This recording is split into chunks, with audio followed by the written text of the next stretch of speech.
including a discussion from the person who we can thank for making that wonderful website and all of its material available to us. Today's purpose is to talk about the sections of our budget, town municipal budget, that are general government, and what I'm going to do this evening, because there's a number of sections under general government, which is part of the budget that I believe begins on page 13. I don't know if there's any significance to that, but in some cultures it's considered a lucky number. that's why. But I'm going to turn this over to our finance director, Sandy Pooler, and he's going to take us through the budget and choose the order for the presentation of the different sections that makes sense by who's present and whatnot. So, Sandy. Thank you, Andy. So tonight we are doing all of general government together. Usually we break it up some, but because we went so long last week, we moved 3 of the sections to this evening. So we have a pretty full agenda, so we'll try to move through it at a good, reasonable pace, but we have a lot of work to do tonight. So the first, and so I'm going to try to go through some of these in an order that we can have the department heads who have individual budgets to talk about go first, and then there are some of these budgets that I'll just cover myself, and we'll do those toward the end. And as Andy said, the first of the budgets we will cover is the information technology budget. Chris Kunis is here, and Chris, take it away. Okay. Is this a good spot for me to sit? Am I okay over here? Okay. So I'll be brief, especially in light of how much you have to cover tonight. First of all, thank you for having me here. I can tell you that your support over the years has allowed the town to accomplish a lot in terms of technology. We're a little bit unique compared to some communities in that we have a completely centralized IT department that manages all of the departments in town, excluding the schools, 13 buildings in total worth of technology. But I like to remind people it's not just computers, it's security systems, door access systems, phone systems, projectors, email, all the different databases departments use, and the many expanding technologies over the years. You can imagine in your own homes how much technology has expanded. Well, the business world and government world has been no different. But we've worked really hard over the years to standardize and consolidate everywhere that we can in terms of how many pieces of software and types of technologies that we manage, and really made consolidation and standardization an absolute priority for us. And because of that, I always encourage the finance committee to look 7, 8, or 9 years back at our budget and compare it to the overall growth of the town, and you'll be surprised to see, even with all the expanded responsibilities we've taken on, our operating budget has actually grown at a much slower pace than most. But with that being said, I'll quickly talk about the budget that you have in front of you. It's a very modest budget. We did what we were asked to do, which was basically put together a bare bones budget and submit what we thought was, essentially a level services, but not exactly that. And we've got some goals for the coming year, but before I get into those briefly, some recent accomplishments that we've realized. Some of you may have started to receive your water and sewer bills, and you're able to subscribe for paperless billing now. We've had a decent response to people starting to subscribe to receive their bills by email rather than by paper. So in terms of the going green efforts of the town, it's consistent with that, and people are able to go online and subscribe to receive their water and sewer bills by email. So please do that. We've also implemented paperless workflow for purchase orders, as well as personnel action entry in the town, and it's allowed a paperless environment for the approval of purchase orders, and and personnel action entry forms, and that's just the beginning for that. We recently, from our website's perspective, we were recently awarded a pretty, by many standards, prestigious award, which was the MMA award. This was the first award the MMA has ever given in the website category, and they scoured the many city and town websites across the state on their own. We didn't get to provide any feedback, and using their own long list of criteria came back with Amherst being one of the top 6 websites in the entire state, 350 cities and towns, and we came in number 2 in our population size. So we felt that was a pretty significant accomplishment, considering that really they used all their own criteria, went to our website blind without any input from us, and determined that we had one of the top websites in the state. We realized last year 18% more people came to our website and used it, and we're using analytical tools that allow us to see this, users of our website than the year before. And the year before that was 25%, so over 330,000 uses of the website occurred last year. And that's all in my budget.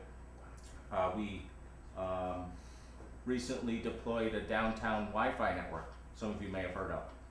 We went out to deploy a downtown Wi-Fi network to replace the antiquated Wi-Fi equipment that we had out there, and got a chance to be creative and delivered a system under budget, which is unusual for us especially. And not that we go over budget, but to be able to come in almost 30% below what we had anticipated to spend, yet deliver the largest and fastest outdoor public Wi-Fi network in the whole state. We really believe it's a economic development tool to attract people to downtown Amherst. The businesses in downtown Amherst have been incredibly responsive, and it's considered to be one of the most successful Wi-Fi projects across the country. Over the coming months, we've got some challenges that we anticipate meeting. We're going to do some further outreach in terms of our open government to the max system and our website. The ongoing everyday maintenance we have of all the many technologies and systems and updates and software and the day-to-day operations that we have. And we've recently taken a leadership role in forming what's called the Western Massachusetts IT Directors Association. The town of Amherst was one of the front runners on that. We have 20 communities involved, and we believe that there could be some significant regionalization efforts to come out of this.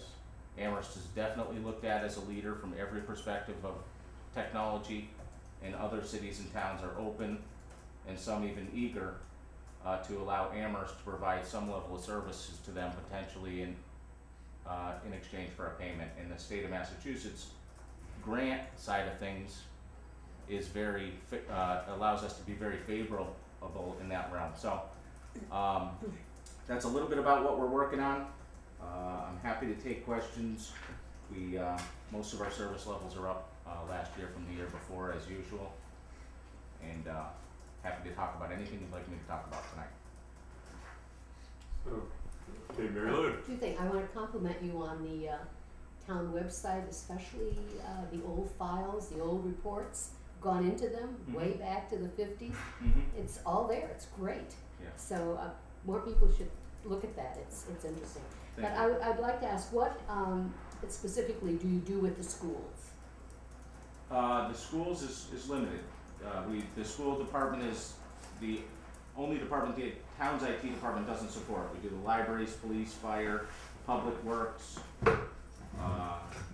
the enterprise funds, but we don't cover the schools. So we do, You don't. but we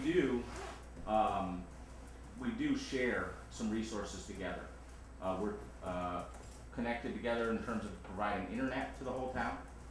Our personnel and financials packages combined, and other resources that make sense to be a shared resource from a cost savings perspective is shared with the schools. So we work very closely together on a lot of things. Specifically Munis, financials, and we share the Munis application. The Munis is the accounting and financial control software package that spans the town and the school. Okay. So that's a shared resource. Thank you. Did I answer your question? Yes, you did. I too want to congratulate you on your great successes that you talked about, and particularly the award which got your department, and by rubbing off on us, the town, it's a really great recognition. And also as a user of the website regularly, I think that it's well deserved. And I also have occasion to try and get into other towns' websites to get information about their budgets and finances, and I know the difference, so I appreciate it. So congratulations on that. Thank you. I noticed in one of the objectives for next year that you're trying to expand further with the town clerk some of the munis functions. Once that's done, are there any major sections of town government that will be left that aren't on the munis system then? Well, if you were to sit in a meeting with myself and John, and even my budget hearing from this year, I would tell you that one of our most important investments and one of the best things that we could be working on that will pay permanent dividends to this town is folding any database software systems and access databases or ways of doing things within departments into munis. So the dog licenses and vitals is an example.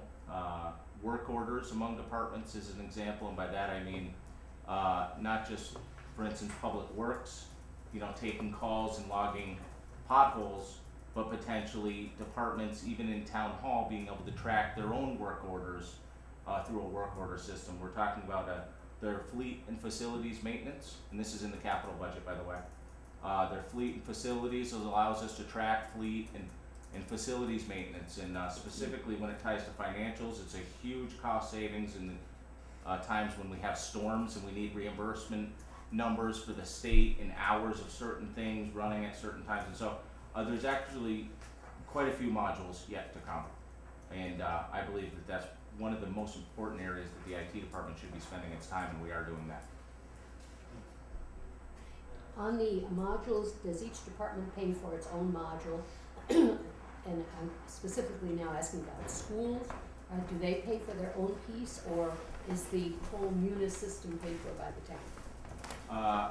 All of the town departments are paid for just through the IT department, and then the schools pays for a portion of the shared modules that they use. So the schools are paying for a portion of munis. Thank you. Yep.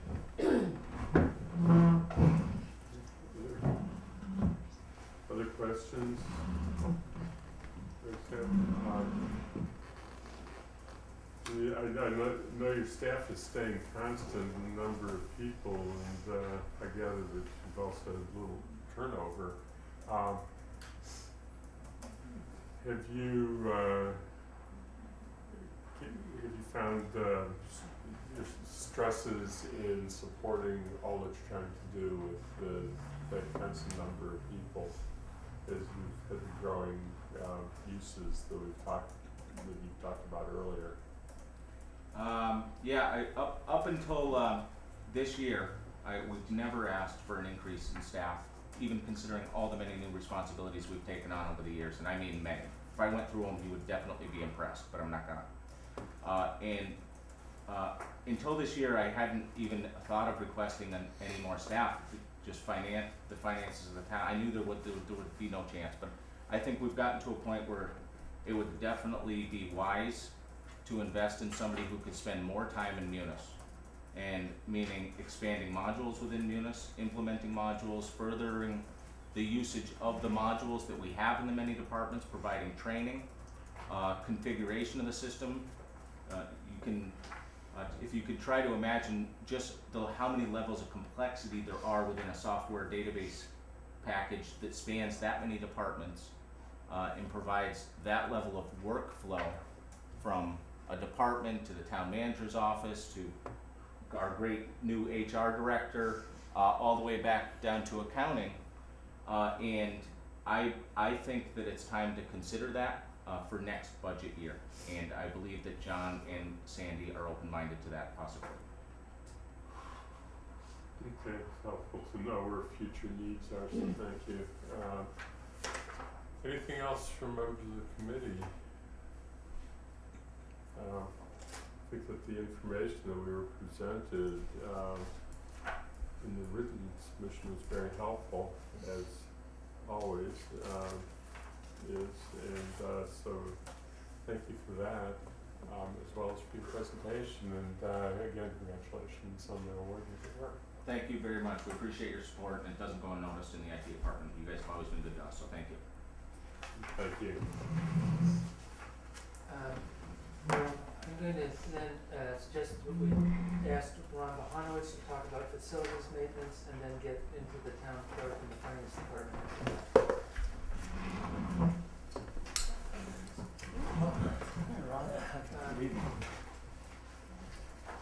She'll come after that.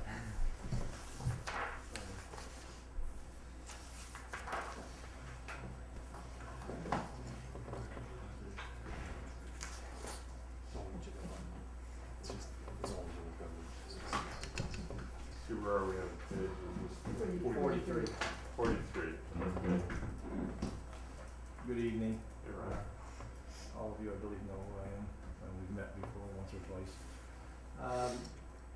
As you can see, the facilities we have now, the new organizational charts that Sandy asked us to do. And you can see my role is actually 75% the schools and 25% the town. That's what it says on paper, at least, and I can assure you that it's 100% and 100% in both ways. Not that I'm complaining, but I'm very happy with that. On the town side, one of the things we've had, we've done several things, and it's listed in here what we've done, but we've done a lot of stuff at the banks as far as movements, cleaning out layouts, that type of stuff. Here in the HR, and here in the town hall, we've done upstairs a few reshuffles a few times. And we continue to work on energy all the time. Energy is a top thing on my list. And anywhere that I can maximize savings on energy, that's what we do. We've again negotiated contracts, Sandy and myself, and we have another outside firm that we work with to negotiate these contracts. And I can say from the natural gas facility contracts, we're in really, really good shape. They're very favorable. Electricity is one of those moving targets, and so is in oil. The beautiful thing is, from the town general point of view, we don't use a lot of oil. We only use oil in Munson Library and now the East Street School. You can see from some of my numbers here that we've also this year incorporated East Street School into the town. The school no longer has any responsibility for it, and we have been maintaining it and keeping it, I want to say keeping it alive, keeping it active, so that we don't have any deterioration within the buildings. So with that said, when I was talking about the energy stuff, I've got some really good news. We were able to get through the state some free light bulbs that we could install. And there were two types. We could get LED light bulbs. And throughout the schools and throughout the town, I got approximately $25,000 worth of free light bulbs. Wow. Additionally, we have throughout the town and throughout the schools, these fluorescent lights that are above us, they now are 28 watts versus 32 watts. And I've installed pretty close to 7,000 of them between the town and the schools as well. Those light bulbs again came from a program that was free from the state. We did have to do some recycling of the old bulbs, so we had to pay for recycling.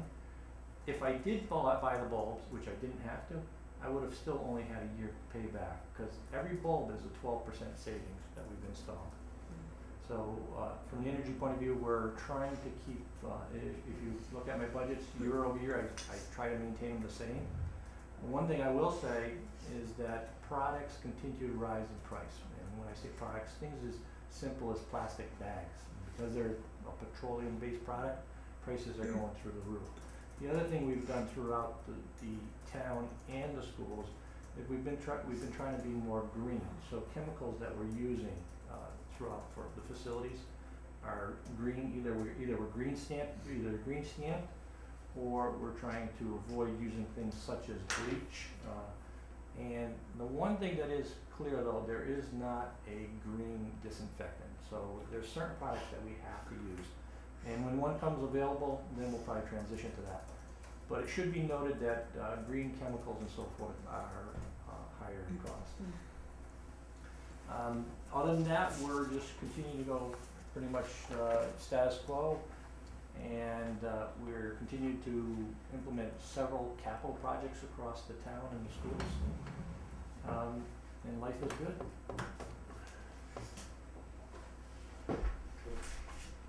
Any questions from the committee?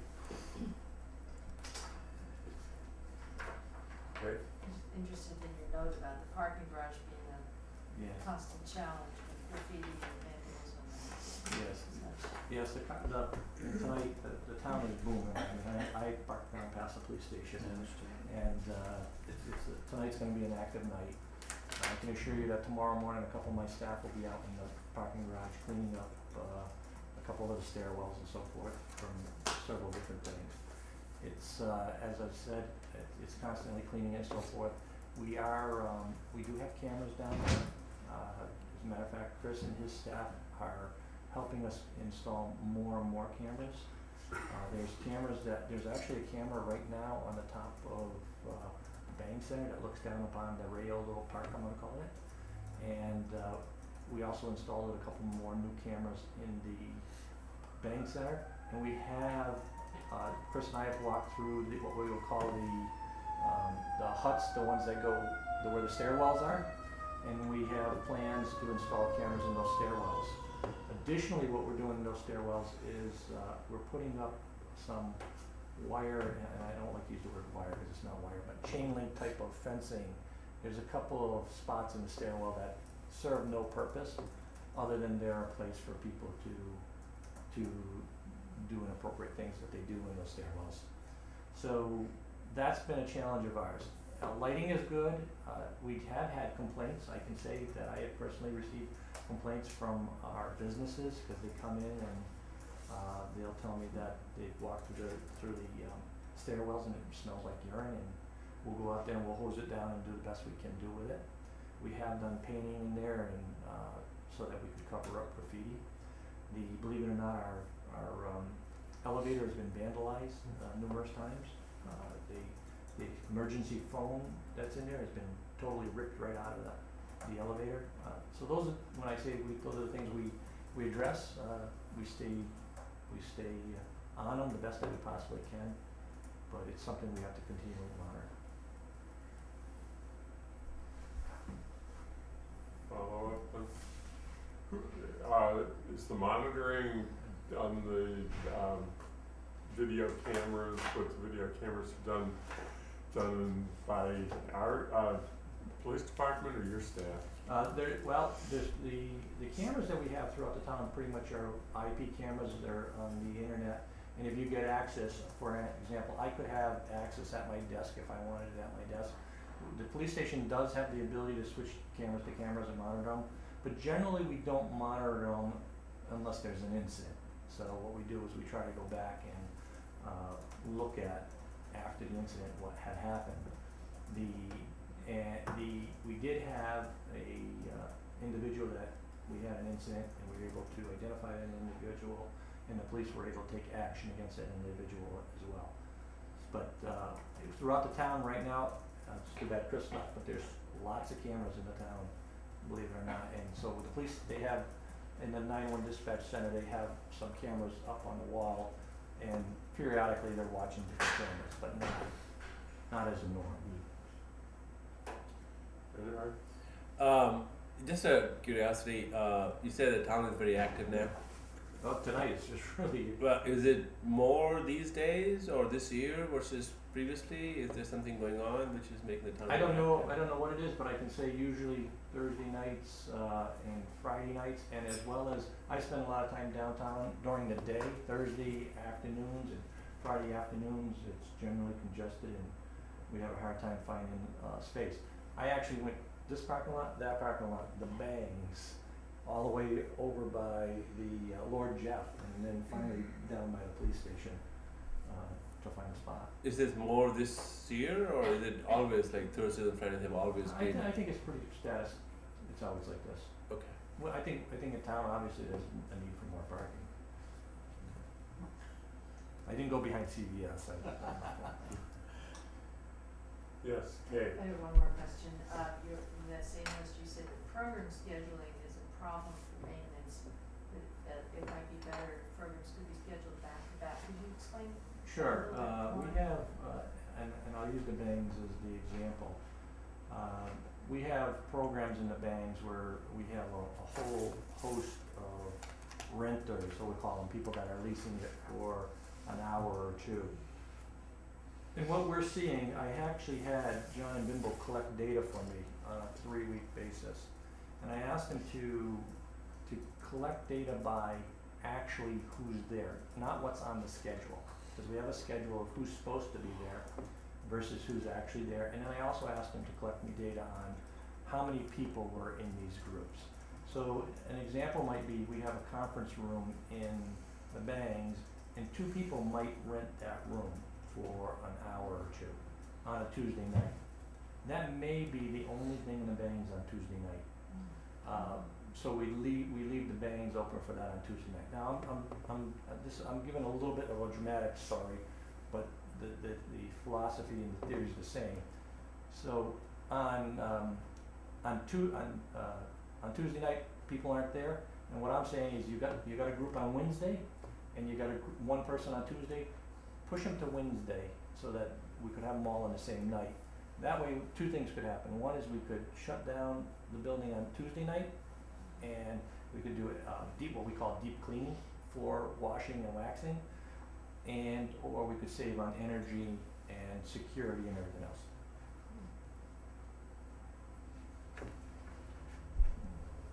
Any questions? Kay? Who schedules the bank center right now? Who's in charge of that? Right now it goes through the senior office. Karen Erman does it, and she actually does a very good job at it. Yeah. That seems to me that's been an issue before. Who's Yeah. going to do the scheduling and I think Are they senior the- center's done it for a while. they have, but they say they're short-staffed and that adds to their Right. workload. Yeah, I think what it is we try to be, as a town in general, I think we try to be very accommodating to all kinds of social programs and so forth. And so it fits where it's somebody's Tuesday is the right night for them because they're available. And where I'm getting at is maybe we could say Wednesday's open, you have the opportunity to go into Wednesday.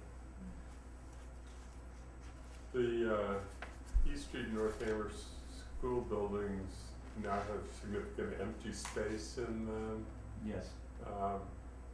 Does that affect your workload in Well, either direction? let me give you a couple of things that are happening. Well, one is East Street School is open right this minute. We do have 2 things that I'm working on right this. There's several things I've been working on at East Street. John and myself have had numerous people approach us about renting the space, and one of the biggest things about East Street is it's not ADA accessible. And so, with that said, we have to have the right use to go in there if we are going to go in there and not be ADA accessible.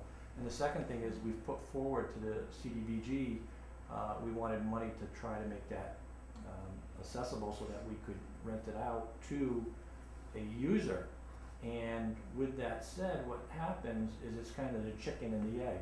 The CDBG folks want to know who's going in, and we're kind of saying we don't have somebody till we can make it so somebody can come in. And so we're going back and forth. But right this second, there's actually there's a youth coalition group that is using the basement for a art project. I have one room upstairs that I am going to rent out for a short-term lease for the busing company. Just got kicked out of the electric company down there. And they have to be out by Friday, and they found out about like Monday. So they are parking their buses in the back of Marks Meadow at UMass, and I'm actually going to rent them one room in that building so they can operate their dispatch. until they can get to their permanent site. And their permanent site is down, I don't know the name of the road, but it's down behind the old Checkers building there, where the store, All right. on the way to Hadley. Yeah. You go down Amity, and straight The rafters. Rafters, yeah. Checkers was there. Well, Checkers was there years You're ago. dating yourself. Validating yourself. I can remember Bell's Pizza. Yeah, That's how right. I Dating all of us. Yeah. Yeah. So they have a home down there, but they need to wait till now the grass thaws and so forth to get in there. And at the same time, Guilford, myself, and Rob Moore are working on the Pickering, the bridge near Pickering's is going to be replaced. The project's going to take approximately 18 months to 2 years, and we're looking at possibly letting using it as a municipal use for the office that's managing that bridge replacement. Again, collecting rent on it as well, and we're talking about $500 per month for a room. So there's an opportunity there for that. Switching to North Amherst School, the Survival Center has recently vacated that space, and if you live near there and maybe you've been watching, we actually brought in a construction dumpster and we cleaned out a whole bunch of stuff that was in there after the Survival Center vacated. Nothing that they left behind, but they had constructed some temporary walls and so forth. Our intended use for the basement of that is twofold. The majority of the basement we want to use for town record storage and take the things that are over at Ruxton being eaten by mice and so forth out of Ruxton and put it into the basement there. And the basement has a whole bunch of nice spaces that can be configured really well for departments. So I'll use the voting equipment, for example, could be over here, and there's a room that the Board of Health could have for records, and it can be set up in pockets so people have their own real estate in there. Additionally, what's nice about in that basement is there's where the kitchen was for the Survival Center, there's actually 2 bathrooms, a shower, an office, and then that kitchen area. And what John and I have spoken about is we'd like to get into that area some type of low impact social group to use it. And when I say low impact social group, what would be nice is if that area could be set up either for some kind of medical care, legal care, financial assistance, or something for people by appointment, because there isn't any parking over there in North Amherst. So low impact to us means in and out type of thing, not a whole bunch of cars parking that. So right now, my folks, Debbie and John, even as early as today, we're there cleaning, and we're going to put a fresh coat of paint in there, and then we're going to start to move these records, probably within, I'd say, 2 to 3 weeks. Yes. I was wondering if you have any, particular level that you keep temperature at some of these buildings, because I understand some of them are fairly warm and people sometimes open the windows. Ah, boy, temperature is my problem. I have, we generally try to keep them at somewhere between 68 and 72 degrees. I field numerous phone calls, I'm hot, I'm cold, I'm hot, I'm cold, and we constantly bump them up and down. Pretty much all of our buildings, the ones that I manage, are under a computer system, and I can access that computer system from anywhere. Right now, I had my laptop, but I thought I was going to be sitting there a little longer, so I could access it from there and see what they're at. So they fluctuate a little bit with temperature outside as well. So when it's really, really cold outside, we heat the building up to get it warm enough for the cold outside, and then the weather outside changes warm. The buildings don't react as fast because of the mass of the walls and so forth. It doesn't react as fast as Mother Nature does. And so sometimes that's why we have it. The other thing, which I get a lot of complaints of, is Monday, in this building, Monday morning, I'll get complaints because it's cold.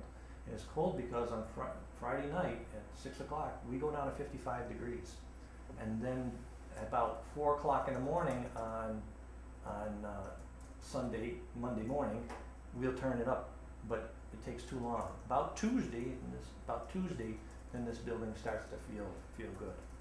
So it's a constant battles of ours, and we really try our best to monitor it as much as we can. Well, thank you for sharing that, because now I know to avoid Monday morning meetings. Monday morning in particular. I don't know if you'd like to talk about the police station either. Yeah, please go ahead. Are we good on the general meeting? I think so. So, police station. Police station is, the police station, once again, we've done several projects and we continue to do several projects in there. Just recently, we've done some interior work. I'm also asking for more interior money. I was just over with the chief earlier this week. And the police station from the outside looks beautiful. Inside it looks beautiful too, but it is 20 years old and it is starting to show its wear. And so our goal is to continue to paint, replace carpet. We're going to replace some counter systems over there where they do their report writing. And I'm working with the chief and the two captains, and what they do is they kind of set the priority to what's important to them. We just this week again started our accreditation with the state. Year over year we get glowing accreditations with the state for our police station. And as of early this week, the chief notified me that where their record room is, there's an open window. When I say open, it's an open space, it's a pass-through, and the accreditation folks want it to have glass and a sliding window and so forth. And so what we're going to do is we're going to execute that as fast as we possibly can. And the reason being is they cannot get their accreditation until I do that work. The other thing at the police station, and I've noted it here, is the amount of work that we've picked up, and I made light of this before, but tonight's a perfect example. Weekends used to be Saturday and Sunday, or Friday and Saturday, and now weekends are Thursday, Friday, Saturday, Sunday, Monday. And the amount of activity that these people have to go through is incredible. And right alongside them is my staff. And so my staff is responsible for cleaning the cells.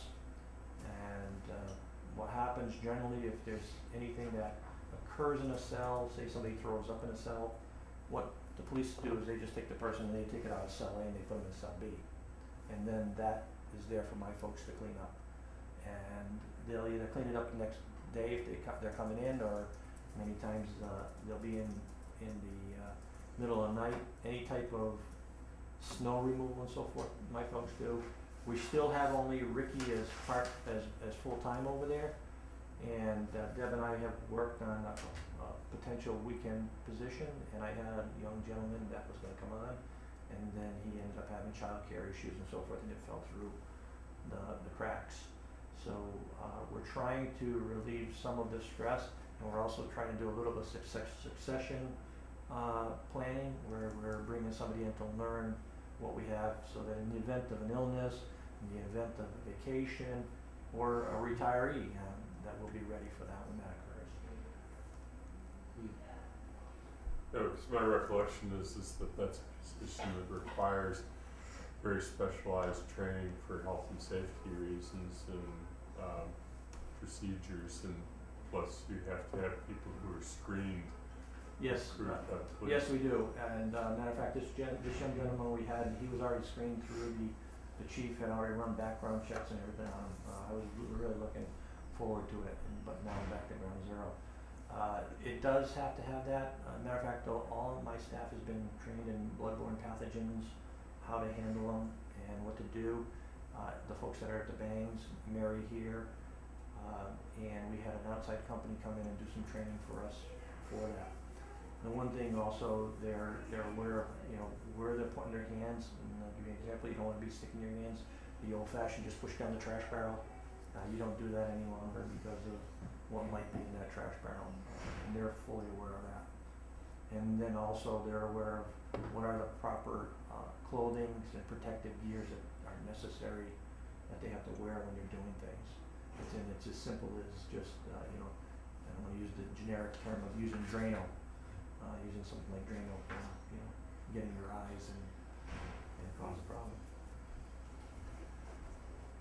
For the record, for people here and people watching it on the Amherst media, police facility is actually under public safety on pages 50 and 51, so it's additional to the section that we previously referenced under general government. Other questions from the committee? If not, I just want to recognize something that's been alluded to before, and that's the tremendous amount of good work that you've done and successful work you've done on energy conservation and reducing our energy consumption in town, which is both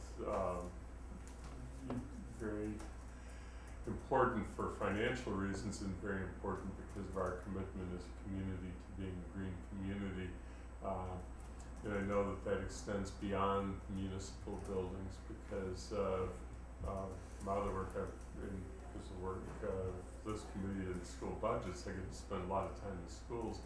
And I know you've done a tremendously successful project that was within the past year at the middle school, and it really, from all I can detect, came out really great, and I would congratulate you on that. All right, Donna, thank you for that. I want to echo what Chris Pakunis also said. As I was walking up here, I was walking up with Nate Malloy, and I told him I was coming here. And this is a true sentiment. The town has been exceptionally good to me and my organizations. I've gotten pretty much everything I've asked for. I've tried to live by what I say I'm going to do, that I do. And energy is very important to me as well, not just from my own my position, but also me as a person. That's who I am. And I continue to work closely, and I want to work closely with Stephanie Ciccarelli, I call her Ciccarelli, but Stephanie on the Green Community 20% reduction plan. And as an example, this light bulb stuff that I was just talking about is not in our 20% plan, so it's a benefit to us. What we just did with those light bulbs is going to be, it's cream to our plan. So it's going to allow us where we fall short somewhere else to make up. And I have my own personal goal is to continue to strive for that 20% 5-year plan. And we have many things in the works to do that. Okay, well, thank you. Is there anything else? Just a question, just a little confusing. The light bulbs are for facilities. The street lights go under what department now? Because they're talking about. Public Pardon? Works. Okay, because that's where the also light bulbs are talked about. Yeah, That's true. Yeah, my friend Guilford will explain it, but again, Guilford's He working did, with yes, Guilford's yeah. with myself and with Stephanie, and we all, when we got that, I'm gonna call it that $300,000 green community check, we looked at where was the best as a group. A bunch of us looked at it as a group of where was the best place to get the biggest bang for the buck, and that streetlight project is gonna be really, really incredible. As a matter of fact, one of the reasons we are moving those records out also is because Guilford needs that space for those streetlights. Thank you. Well, thank you. Thank you again. So, I think if Sandra is ready to take on the town clerk. Take on the damn clerk. I'm ready for you. I'll take up the town clerk's budget. Take it up. Yes, let's get back to the right page and yep. 38.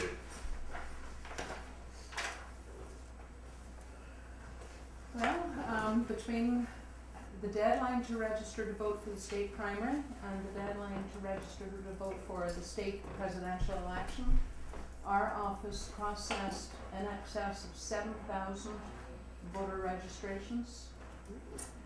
I've never known, when it comes to a state election, we always expect, our registrations to go up. Coming up to a presidential election, we most definitely expect to see more, but 7,000 plus was a new record to have to process. It essentially increased our voter registration by a third. Having said that, we had a 69% voter turnout at the presidential election, which was a similar turnout to what we had in 2008, but considering the fact that we had so many more registered voters, it gives you an indication of how busy we were at the presidential election. And Kay's shaking her head there. She knows all about that.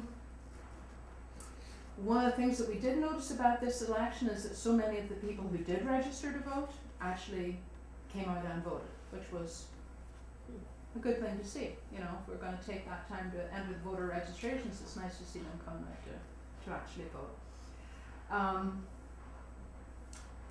I think that our continued efforts to train election workers, our wardens, our clerks, and our the people that check you in and check you out, I think developing better training materials has helped us to cope with this. You know, the large voter turnouts, large numbers of voters, because you have to remember too that the more voters we have, the more problems we have. It all goes hand in hand, but continuously monitoring our our training techniques and materials, I think, has helped us. And of course, always with the technology that we are truly blessed in the town of Amherst to have, helps us also.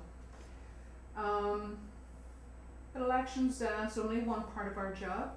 Recording and maintaining vital records is another large aspect of what we do. The last couple of years we have been adapting to the new method of creating birth records, and even though there have been some bumps along the way, the state has developed this program and we've worked with it, and it's all turning out very well. It's certainly a big improvement on the previous manual method of creating and registering and managing vital records. The state is actually now, they're working on the death module of the Vitals Information Program. That's a much more complex because it involves so many more people. It involves the hospitals, the doctors, the medical examiner, funeral directors, city and town clerks. So there's more people involved, more people who have to touch records and have a part in creating it. We hope to start seeing that happening certainly within the next couple of years. And when it does happen, it will be a large improvement for everybody. Meanwhile, we continue to maintain our older vital records and other historical records. In FY13, we completed our 6-year project. 7 years ago, a complete set of records was identified and earmarked for restoration, and over the last 6 years with getting CPA money, we have managed to accomplish everything we wanted to with those records. In fact, we're to the point really where the records now that we have that do need attention, they're younger than 50 years old, so they don't yet qualify, but as they age and become qualified, I will continue to work with the Historical Commission and through them, the CPAC, to get money to do that. And as you all know, the U.S. Department of State put some very hard restrictions on city and town clerks for serving as passport acceptance facilities a couple of years ago. I'm happy to say that even with that, one of the things that we've had to do is we can only have one passport agent now in our office. But in spite of that, I believe that we have continued to provide really good quality service to our citizens in terms of passport acceptance. People that come to us, unless they're very quiet about it, and generally people in Amherst aren't very quiet about too many things that go wrong, but we don't get any negative feedback from anybody that we have missed anything or failed to do something that has resulted in their application being delayed or sent back to them. So we're very happy with that, considering that we only have one person doing that. In FY12, we brought in approximately $12,925 in revenues from doing 517 passports. So far in FY13, we have processed 276 applications, which is about $9,600 or something. So, and we are looking forward to a busy year now that we have. We thought we were only going to have the annual town election, but it looks like we're going to have an annual town election and a special state primary and a special state election, possibly something in November and a special town election. So, and it'll be Sandy and John in the finance committee, I guess, and who'll be working in terms of the money to pay for all of that. So, but that's where we are. In terms of challenges, well, we remain a three-person office. There are times, most definitely, it would be nice to have that half-time position back. But we have quite a team developed in our office, and we work very well together. And everybody's very good at what they do, so we're managing quite well. Okay. A question about those special elections this year, because that being the current fiscal year. Is there any chance the state might reimburse towns, cities and towns for election costs for those special elections? The state auditor has already declared or announced or whatever the proper jargon is, that the town should be reimbursed. They were reimbursed when we had the last special state primary and state election, so confident that we will be this time too. Auditor Bump has actually even requested that the cities and towns receive the money prior to the elections, so that they have it to expend, but I'm not sure that I would be that optimistic, so yeah, I certainly think that we should be. That's only for the special elections. There's money for the special state primary and the special election. On your service levels and the different items under that, there was a significant drop in fish and game license stamps. Have any idea why that is? It's gone from 232. I do actually. We stopped doing fish and game Oh, okay. licenses, That's a good answer. Fish and Wildlife started doing business a little differently. They went to a computer-based program, and where they just started to do things that were going to require another level of reporting for us, and we felt that for the service that it provided and for the revenues it got, when you balance that with the inordinate amount of time it took, that it was time not to do it anymore. At one time in the town clerk's office, it was a necessary service for people who needed to come in and get fishing and hunting licenses, but now so many places do it, and so many people do it online. So what they were finding, in fact, was the people that were coming to the city and town clerk's offices were the people who were getting licenses for free, this age 70 and older, and so in terms of income, or not income, I know we don't think of it in terms of income, but in terms of fees, we were doing all of this work and there were practically no fees associated with it. And it really did take an awful lot of time for monthly reporting. So. One more to follow. Yes, go Under ahead. in that same box, the posting of open meetings, they dropped by about 100. Is that a good sign that maybe we're not having as many meetings anymore? That wasn't an actual number that I noticed, so I can't really comment on that. It went from 1,076 to 896. I don't have an answer for you there, except that we have your meetings being posted, I Oh, suppose. you sure you do. I was curious. We talk about so many meetings and it was Yeah. nice to see a drop. Thank you. Finance committee is unfortunately not doing its part. No. Last week.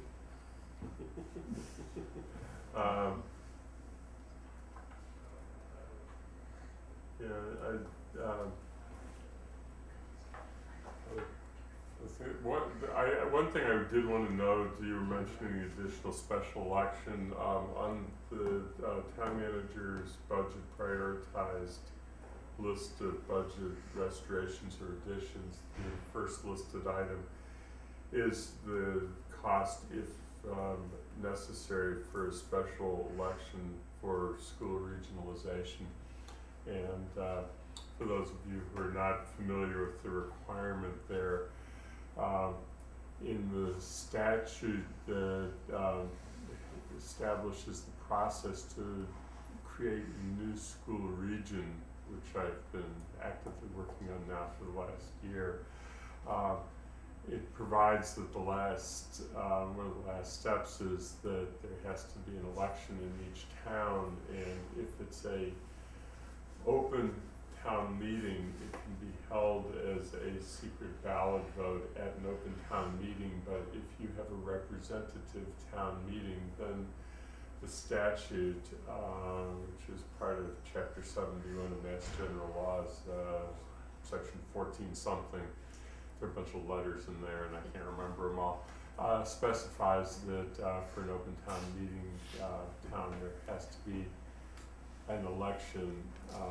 and it doesn't actually specify that you have to use the process that we normally use of having every precinct have a voting place, but town manager, when we consulted him, was of the opinion that if you're going to have an election, then we ought to have an election under the terms that citizens are normally used to having an election, and therefore that it should involve all of the precinct voting places and not putting it in a centralized location, even if you can get away with it by state statute. So that was the additional piece I just thought I'd share.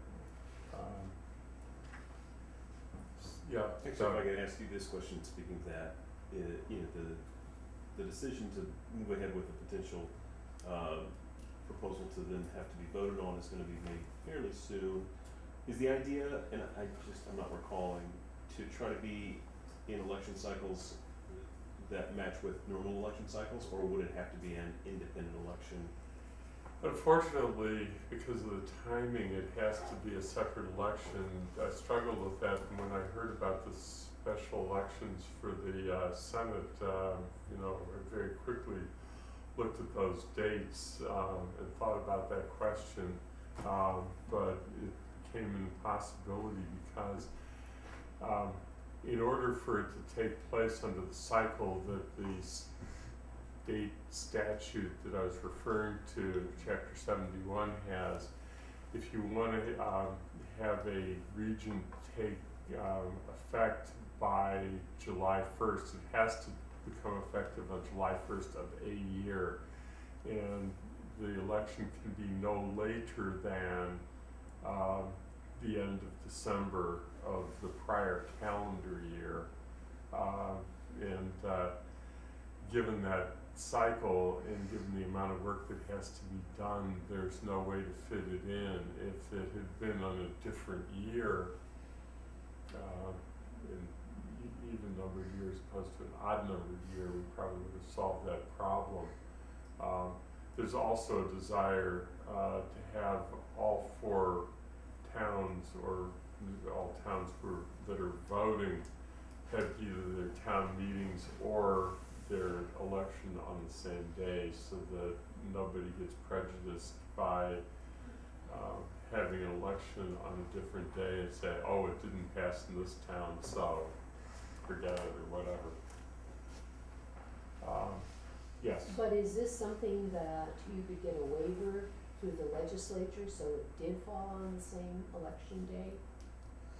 Oh, the town meetings wouldn't be on Tuesday, that's right. No, no, it couldn't be on a town meeting day for us, for the other towns, Towns it would doesn't be. matter. You know, they have their, special town meetings whenever they determine to call a special town meeting, and they'll try and make it coincide with their regular fall special town meeting. We have an additional problem that we're recognizing for elections, but it's just uncertain now. One of the ways you can construct a school committee is to have a special election, and that would we have the election fall with the general election. I'll explain that in more detail at some other point when it's more appropriate to do that. So other questions? Yes, Anurag. Just get the numbers right. How many registered voters do we have in town? Around 18,900 and something at this present time. That includes UMass and Amherst College students. Do you know how many of those are students? We don't break it up. You kind of have to break it up. I mean, I could tell you how many registered voters we have who live in dorms, but I couldn't tell you students living on campus. You couldn't be, okay. And you said you had 7,000 new registrations? We have 7,000 new voter registrations coming in. Is that unusual? Yes. Yeah. Okay. I mean, some of those voter registrations turned out to be, maybe changes in existing voters, or maybe some of them were duplicates, but all 7,000 plus of them had to be processed in order to find out.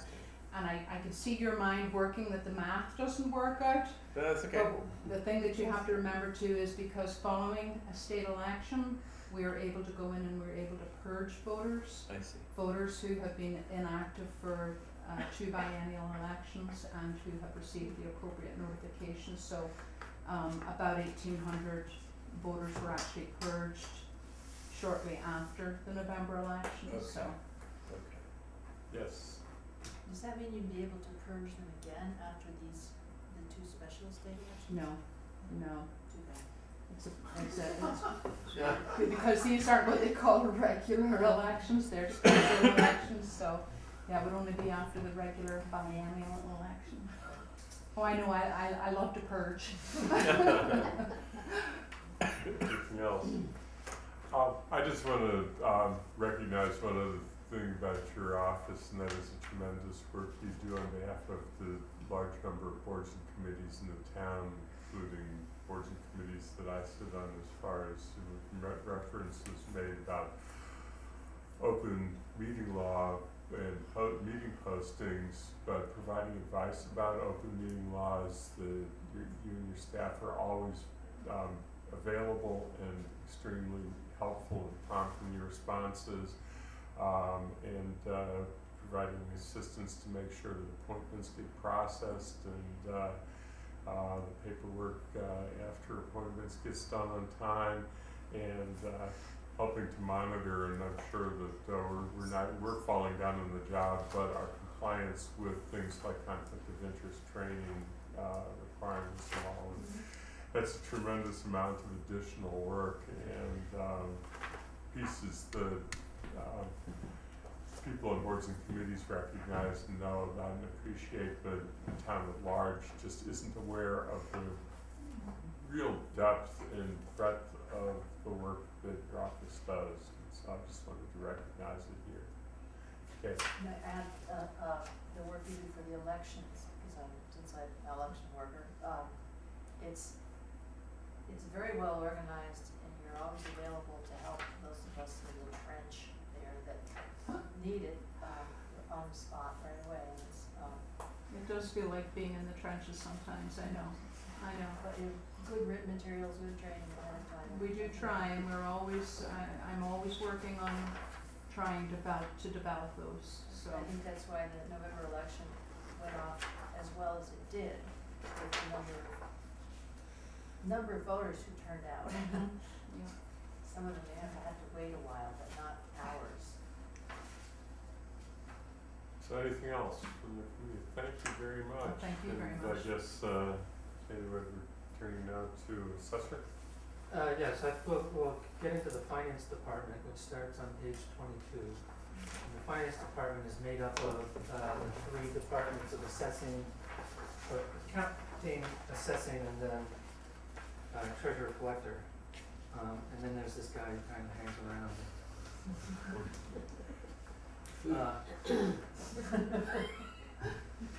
But But he is a great title.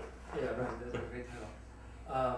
The accountant, Sonia, is at the, one of her multiple roles is to be the staff liaison to the Community Preservation Committee. So she's upstairs right now dealing with them, they're voting on their recommendations tonight. So to the extent that I can talk about accounting, I will, and if there are specific things that I can't answer, then she can come back next week at our next meeting.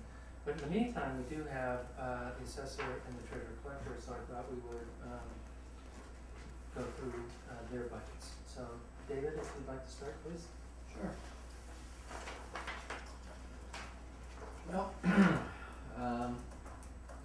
we're actually very quiet at the moment. We had a busy year last year, getting stuff right, and as you know, we've started doing our measuring and listening for the time. One of the things you'll notice in the service levels is that we have increased the number of site views from 725 in FY11 to 1170 in FY12, and that will remain the same or go up this year. That's because we are picking areas of town, and we will get to every area of town, but as we start in the north end, we're visiting all the properties and going through and checking our data. To do that, we're sending out letters to tell people we're coming and ask them if they wish to set up an appointment so we can view the property. The idea is that it's been a long time since we've done this, and we want to give the information as equitable as possible. That's on top of the regular visits we make for new construction, which has slowed down a little bit, but I'd be led to believe it may pick up a little bit this year. If you look at one of the things here, and I've lost sight of it myself, but I'll find it in just a minute. Abutters list requests. As you can see from FY08 and 09, they were at 79 and 80. And then in FY10 they dropped to 49. In FY11 they're up to 64. In FY12 they're up to 72. And already this year we're on a pace to at least level that. People require a abutters list when they're doing something that's unusual for construction or whatever's going on. Generally, if they want to build additions or anything around the properties. So I've got a feeling we may get a few more building permits this year. New growth last year was 450,000, Sandy? The recap this year was 502, 504 something. And we've been very lucky to maintain that at the way it's been, so hopefully we'll keep that bigger. One of our coming up this year will be a challenge is, I don't know if you're aware, but the town of Amherst just received a grant from the CIC, and we're going to be regionalising with Pelham. As many of you remember, we did work with Pelham before, it became a bit taxing on the office. However, the Department of Revenue have reorganised the schedules for certifications. So now that Pelham and Amherst are on the same certification schedule, we can work together closer and get it all done at once. Previously they were a year off from us, so we were always in a reevaluation cycle, so we're looking forward to working with that. Our other goal is to bring Pelham's records up to the level, the same level as we are in Amherst, and our IT department is going to be working closely with that. We will be creating a kiosk in Pelham similar to what we have here, and they will also be online with all the scanned documentations, the same as we have in Amherst for every parcel. This is hopefully going to save them some money, and it is going to bring us some money. We do get a fee from the town of Pelham each year now for doing the work for them, and that'll be $20,000 a year that's coming in. And for that we provide service 2 days a week, 2 half days a week in their office, and the rest of the time people can come through here and we can deal with them.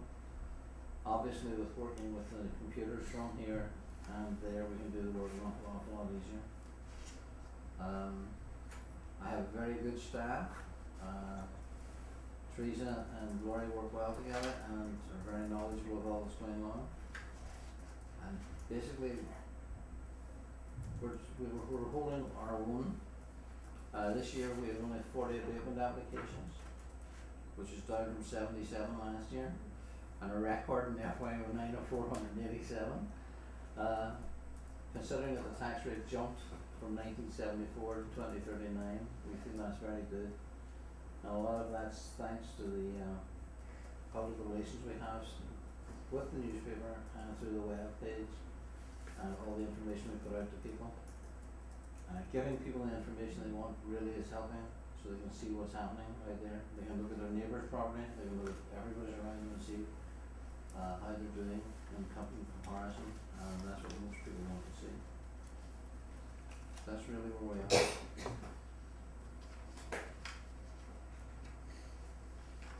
So, questions? How many people do you have in your staff? Three of us. And you are all doing site visits? No, 2 of us do site visits.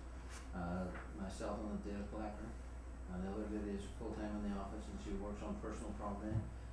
Works with motor vehicle excise abatements and regular abatements, handles most of the, if not all of the personal exemptions that people come in for, and all the day-to-day clerical office. She also works 2 half days a week on the central counter with the collector's office, which was the cross training we did over the years, and she will be available to help them with any, the other people that are on the counter when she's not, with any questions on motor vehicle excise and whatever else that come across the counter. Basically, she's there to answer any questions during the day if we're out. So how many properties are there in Amherst? I mean, can you cover, just the 2 people can cover all those properties? Well, yeah, there's 7,320 real estate parcels. 7,000, I'm sorry, 7,320. It's on the chart on On the page top right 25 start. in our And there's approximately 6,800 of those that are taxable. 6,800. So, on top of that, we have another 266 personal property assessments that we deal with. So there are a lot of parcels, but obviously we can't look at every one every year. That's why we do this. We're doing this site review every 6 years, and then as building permits are taken out, we go and look at the property to see what's happening with that and any changes. So yes, we can do it with the 3 of us. Yeah. Under service levels, you have the senior tax work-off participants, Yes. and in FY12 we had 30, but I think I recall that we've been approving this article kind of every year at town meeting. So was FY12 the only year we had seniors who did that work-off? What you approve at town meeting every year is not the tax work-off. Oh, What it you isn't? approve at every year at town meeting is the additional optional exemption, Oh, which the exemption. town of Amherst allows all of the people who get personal exemptions 100% more than the state would allow them. Okay, The tax work-off is a program that came into being 5 or 6 years ago for Amherst, I'm not quite sure to be honest, with a limit the first year of 20 people. Last year we decided to put it at the service levels, and we've increased that number to 30 people. right. And at the recent select board meeting, I believe it went to 35 for this coming year. The tax work-off program is for seniors Right. who are able to come in and work, and they do work, and they can earn up to $1,000. They get paid $8 an hour, which is the state minimum wage.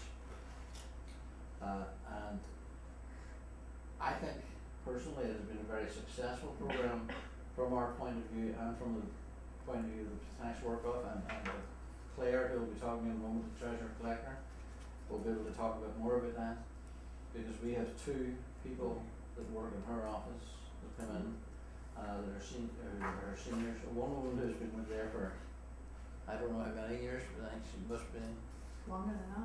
longer than Claire. She's come on for 7 years we're doing this then. But she enjoys coming in, she'll come in extra hours, and nearly everyone that I'm aware of works over their allotted 125 hours, and at that point they're working for, they're volunteering. They enjoy the camaraderie, and I know one lady, Ruth, really enjoys it when something happens in the office and she's part of it.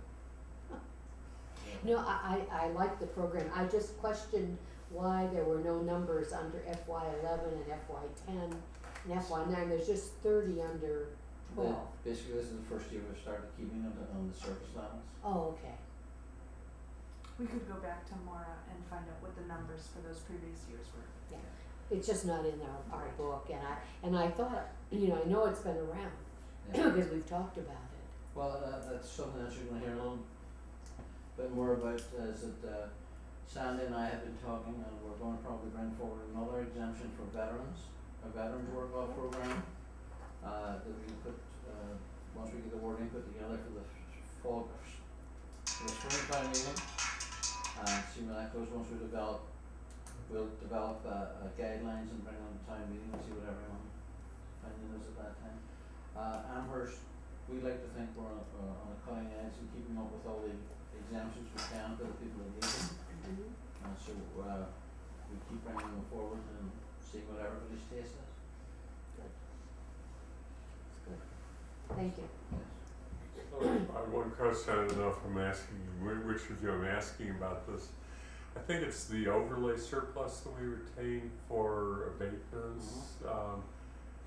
And I know that it's an amount that continues to grow unless we have a significant number of abatements, and occasionally we've gotten to the point where we've released some of the overlay surplus by town meeting vote. How has the balance been in that? Has it been constant, or is it growing at this point? It's been growing because we haven't had a declaration of overlay surplus for I think it was definitely at least a year ago, the last one. We're anticipating having another one before town meeting because we need to rebalance some of those accounts, and so if we're going to declare some surplus and move some money around, but then we'll also just free up some money that will become free cash at some point. So as a general good practice, you don't want to have it grow forever. So I was asking. Right. David, did I say that correctly? Yeah, the last few years, we've done well in the last couple of years because of the exemptions and the abatements. The exemptions are, if you can take a look at, are actually going down considerably from FY11 to FY12. I don't know what they are for 13. And the abatements, simply because we're managing to hold our good level on the abatements, will be less this year, so there will be money from last year, the year before, and this year that will be surplus at some point. And I can't remember, there is other money, but I can't remember how far back it goes. Yeah. Does everybody on the committee know what I'm referring to? Could you, I don't know if Sandy would be, or somebody else would be a better one to explain. I'll try. There's because we have to have money available in case people ask for abatements or we provide exemptions. There's a fund that is set aside each year, and I think it's a statutory formula for setting up an overlay account. It's required by state law that you set up an overlay. The amount that you put into the overlay is a matter of individual city or town policy. Amherst sets aside 1% of the tax levy. And what happens is then if there's somebody asks for an abatement because I think that the assessment has been too large for their property and that abatement is allowed, then that's where that comes from. I think that's the largest use of it in dollar amount. But you can correct me if I'm wrong. at some point, if that overlay account grows to a point where it is larger than necessary, then the rebalancing we're talking about is to get town meeting vote to release it. So something that I think is good for the finance committee at least to keep an eye on, just because we're aware of it. We have a role to play if we're going to make a recommendation to town meeting. Is that it goes into the free cash? So the assessor declares overlay surplus of a certain dollar amount, and then that money just becomes extra money. If you don't do anything with it at the end of the year, it becomes free cash. Town meeting can vote once it's declared to appropriate it for some purpose. So last year during JCPC, we used $39,000 of overlay surplus to help fund some of the annual revaluation costs in the assessor's office. We hired an outside consultant to do some of that work. So the assessor said there was surplus funds, asked town meeting to vote that, and it was appropriated for that purpose. Do we have historical data on that? Like, how much, we are setting aside 1% of tax levy. That seems like a pretty significant amount. It seems significant or insignificant? Significant amount. It's actually, the Department of Revenue, and their controllers would be setting 3% aside of the levy. They would prefer we had 3% rather than 1%. We operate on a very small overlay deficit. They get away with it because we've never gone too heavy on it. We maintain it at a reasonable level. Okay. There are some people when they start to come to talk, when we start to talk about overlay surplus coming back over a 3 or 4 year period, you may only be looking at a couple of $100,000. Sometimes look at $1 million or $1.5 million when you're doing something like that. Well, we don't do that. We don't spend the money up front. We keep it tight. So it's because it's underneath the levy limit, we want to keep it in there.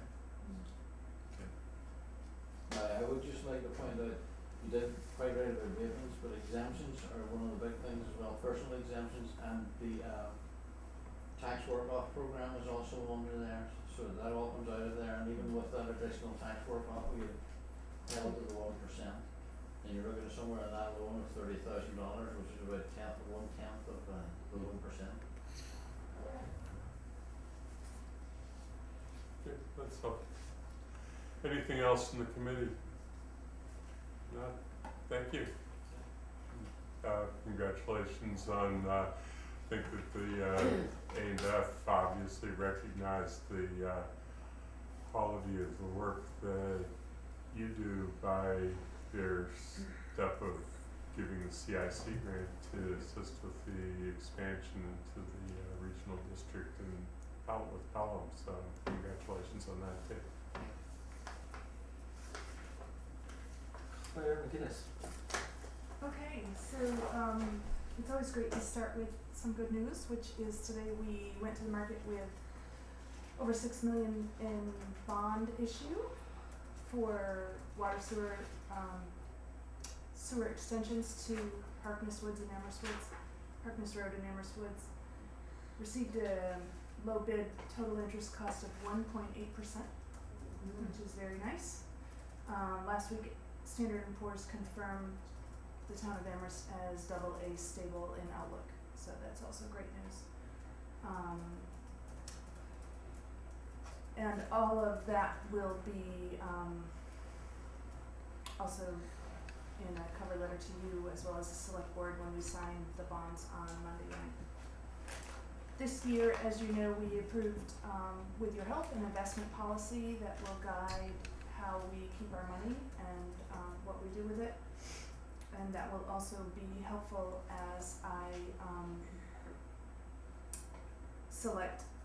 either reselect the same custodian or possibly select a new custodian for stabilization trust funds in the coming year. On the collector side, this year we have implemented paperless billing for utility bills, so each of you will get that flyer at home with your next utility bill that offers you the chance to get your bill by email instead of on paper. We've also worked with the accounting office and the human resources office to implement paperless advice of payroll on a voluntary basis for non-union staff already, and we're hoping to be able to soon do that for a larger portion of the staff.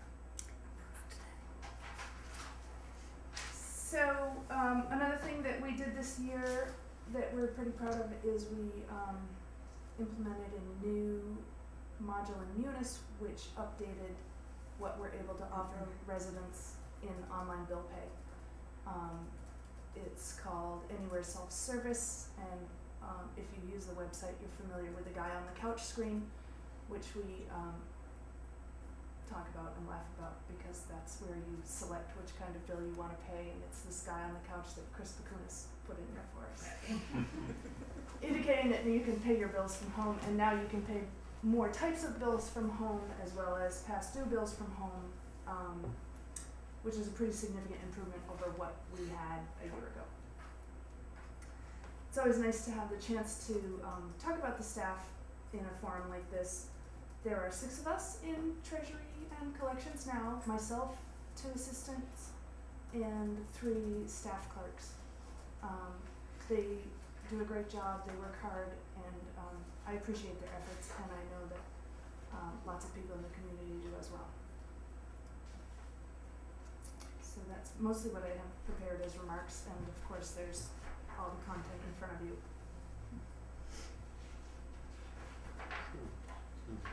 First, questions? Would you just say one more time the $6 million bond issue was for water and sewer, and what else? So at town meeting last year, Yeah. 4.2 million for sewer extensions. There were 3 small projects, all in the capital plan. Communications equipment for the police department. Renovations to the central fire station. And a tree planting project. And the DPW truck. A DPW truck, that makes 4, thank you. Renovations for fire. Yeah. Renovations to central fire. Truck for DPW. Truck.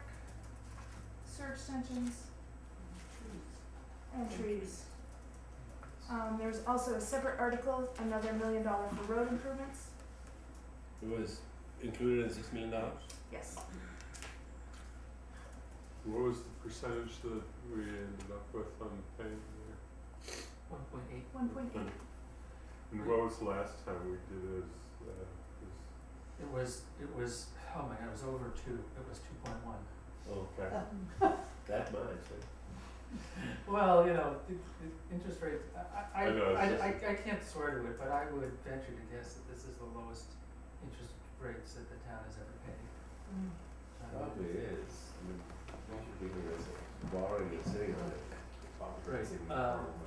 The other thing that was part of that, today's issuance was we refunded the debt from Crawford Farm, for the school, construction that had been issued, I don't know, 2003. 2003, thank you. The original debt carried a, I'm gonna get a little technical here, but I'm gonna say, the original debt carried a coupon of 4%. The new debt, has a coupon rate, in other words, if you bought the bond, the interest rate you're gonna get back on it, between 2 and 3%. However, they also gave us a premium, which is when they bid on how much they're gonna pay us. They always hit a coupon rate that's like an even number. But to be competitive, they kind of give you back some of that money, and that's called a premium. And that effectively brings the interest rate down. So when we talk about the fact that, as Claire said, the effective rate for all these bonds was 1.8%, it's because there's a coupon rate somewhere in the 2 to 3% range. Then we have a premium of several $100,000, which effectively brings the interest rate down. The long and short of it is that because of that refunding and the real interest rate savings that we're having, regardless of the premium, we're going to save about $66,000 in interest over the next 5 years on the Crockett Farm School because we basically refinanced that mortgage, so to speak. Are we going to the bond market once every year? Is that what we're doing? Or- We have been for the last few years. Yeah. And about raising about this much amount of money, about $6 million approximately, It's been between 5 and 10, between 5 and 10. depending on And these are, what's the maturity on these bonds? It varies by project because it has to, you can only borrow for approximately the useful life of a product. So they're as short as 5 or as long as 20, the sewer extensions. So this is a composite of Yes. different maturities, some 5, some 20. Okay. Correct.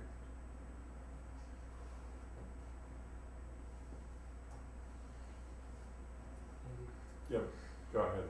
I wanted to ask about the ambulance bills collection rate, Yeah. which is, like maybe 70% or so. So, do the towns pay for the rest of it, or what happens? Do we pay for all the rest of it, Amherst? It's no. So some of it is collected in subsequent timeframes. This is a snapshot as of June 30, and some of it eventually becomes uncollectible because of people who are uninsured or underinsured. Okay. Yeah, I was puzzling over this myself today. Is it also the case that sometimes an ambulance bill will go to an insurance company which will pay, or Medicare, that will pay a certain percentage of the charge, and then you can't balance bill the patient, so does that happen sometimes? That happens all the time, but So that- we forgive ourselves for that in this formula. Oh, okay, Just as an aside on that, we are engaged in a project with some graduate students at the UMass Public Policy School to analyze our ambulance billing practices. And we have about a dozen other communities in the state who've agreed to share data on their billing practices. So we're going to look at our collection rate and compare ourselves to what other people are doing out there. And so I met with the students from that class on Tuesday, and they're coming to do a tour tomorrow afternoon of Claire's office, and also going over to the fire department to see what an ambulance looks like, understand how those We're things close to work. match here. And this is the graduate program where you get a master's in public administration that both John Musanti and Claire are graduates of. So I've told the students that we have very high expectations from them.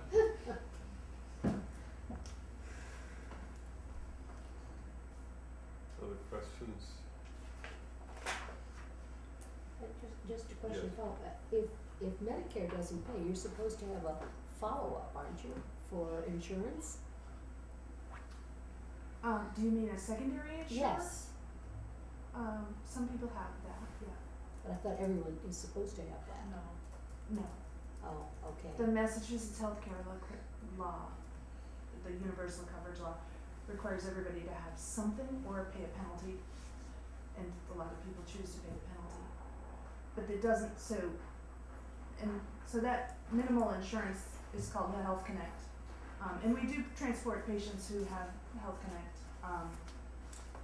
It essentially becomes part of the state Medicaid program, and they reimburse, how would I say this?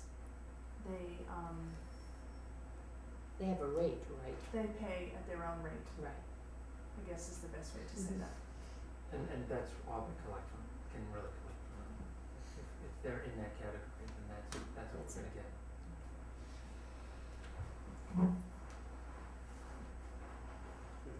Other questions, comments?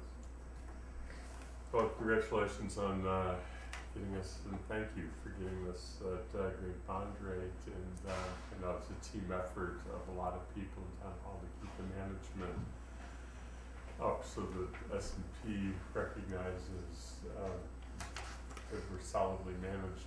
But your part in presenting it is not insignificant, and I appreciate it and recognize it. And also recognize the fact that I didn't really focus until I was looking in this year as to the number of parking ticket appeals that you're probably dealing with. This looks like about 4 or 5 a day. So, thank you for that. That's, anything else? No, I just say I was going to talk about it on updates later, but since Claire brought it up, there are copies for the committee of the Standard & Poor's ratings letters, so I'll bring that with you. Thank you. Now, I would just briefly mention before Claire and David leave, since the finance department is a big team and we work very well together. They both mentioned some of the IT initiatives that we've undertaken, and so I just want to talk about the accounting part of the department for a minute and some of the things that they've done. And accounting is taking a very important role in some of these electronic improvements. So now we have a process when we hire somebody or when there's a change in somebody's status, they get a step increase or so forth and so on, or change in job. That all used to be done by paper. It's now all done electronically. And that's called an action entry system. And IT and accounting have really worked very closely with human resources to make sure that that happens right. And the other thing that's happening with accounting is our purchase order system. So instead of creating a lot of paper purchase orders, again, that is all being done, or we're rolling it out now to be done electronically. So a department head or a clerk in the department can create a purchase order. It then moves up the line electronically, eventually to the point that John Santi can click a button and approve the purchase of material, and then it all flows down electronically again, and it goes out to the vendors to have them deliver things and get them paid right. So I think those are two of the most significant accomplishments in accounting. We've just got our FY12 audit back. We'll be convening the audit committee soon, and we're reporting to the finance committee on that. But generally, I would say we have quite a good clean audit, so things are looking in good shape there. As I say, Sonia would be, if there are questions, more specific questions that I can't answer tonight about accounting and what they've been up to, Sonia could come back some other evening, but if there are things about accounting or about the department generally that you have questions about, please ask them. Otherwise, we'll move on. Other questions?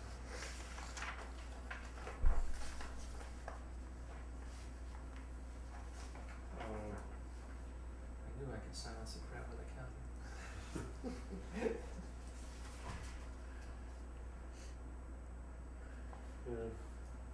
Anything on accounting? Questions at this point? Well, just one thing that you talked about conducting the first procurement training Oh, yeah. for personnel. That sounds like it's a pretty significant Accomplishment? Yeah. Yeah, I really give accounting and Sonia credit for that. They brought in people from the IG's office, Inspector General's office, to do this training, and we did a townwide training with the staff just to get people up to speed on basic procurement issues, which, the rules are fairly arcane sometimes, and even people who have done them for a long time get confused. So I think that was a great training. The town was full of staff from, all the departments, so I'm glad you pointed that out, because that was a very good accomplishment. There's a couple, Yeah, Is- right. a couple under service levels, under accounting. The, warrant checks dropped by 5,000 from FY11 to FY12. Not sure what those are and why that would drop. I think part of the question is why was it so high in FY11, because if you look at the previous years, Right. generally, trying to keep that down is a good thing. So I can ask Sonia why it was so high the year before, I don't happen to know, but. Okay. And then the other one would be payroll checks dropped, from FY11. Is that because we have fewer employees? I don't think so. Claire, do you happen to know why that is? I wouldn't want to answer definitively. My suspicion is it's because we encourage people to use direct deposit. So this is actual written checks by the town. I would confirm that, I think Yeah, that's I right. bet that's true, yeah. Right, we can try to Good. get you all set up. Thank you. So, well, thank you. Thank you. Appreciate You your don't- time. I have one question. Yes, thank Sorry, you. brief enough for these guys, they can go. Looking at, sources of funds under finance department, the water fund has a 12% increase, is that due to the, it's on page 26? Just so it's a rate increase, is why that revenue is going up that much? Isn't the water fund that's having a rate increase this year and not the sewer fund? It's paying a bigger share of the water funds and coming back to the town. So it is not related to the rates within the water fund, it's related, to how we allocate the time of people in the finance department Oh, that's right. to do the work for Right, the right, right. water department. That's what it was. Okay, thank you for that reminder, I forgot. We talked about that the other day. I mean, when Guilford was here, but Yep. that's correct, okay. That's right. So did you say what a warrant check was? Or did you get that information from Sonia? All checks have to appear on, all disbursements of town funds have to appear on a warrant. So it's basically another way of saying a check, Okay. but because there are a few that don't appear on warrants, and there are some, but basically if it's a check, it's appearing on a warrant. We use this language to mean accounts payable check instead of payroll check. Okay, So warrant meaning a vendor compared to payroll meaning an employee. okay, thank you.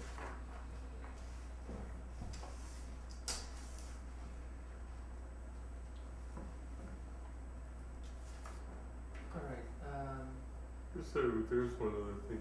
Have you done anything that's quantified with the net savings in the end by doing electronic billing on water, sewer? If you're gonna put out a pitch to the town as to how much money the town saves if people will make that kind of choice? actually, not that I'm aware of, but Claire might be able to answer that. We'll be able to do it in a year when we see how many we've saved, and it will be, I mean, we know what the price of an envelope, price of a stamp, price of a piece of paper. I think in these questions, if we said to people, if 10% of you do this, it could save us $5,000. You know, in other words, set out, give people some incentive to do it, because if we can get them to a certain level, we can say that there's that much savings, as opposed to after the fact saying that X number of people did it and we saved Y amount. I think that's Yeah. pointless. Like somewhere we could say that within the context of what we do. So if we could come up with some estimate based on what we think would be a reasonable goal, and that would be incorporated as part of the finance committee report, then town meeting could see what might be accomplished if people do this. So if there is, if anybody comes up with a number, just let us know. Janice? I must admit, I have not looked at that, but I did see the little sheet in the bill. If you put it on a credit card, for instance, you can pay by credit card, I assume. You may, yes. So there is a charge for using credit cards in the town. So We- there's a little bit we- of trade-off. we impose a convenience fee to people, so the bill payers are paying the convenience fee for the credit card. That is,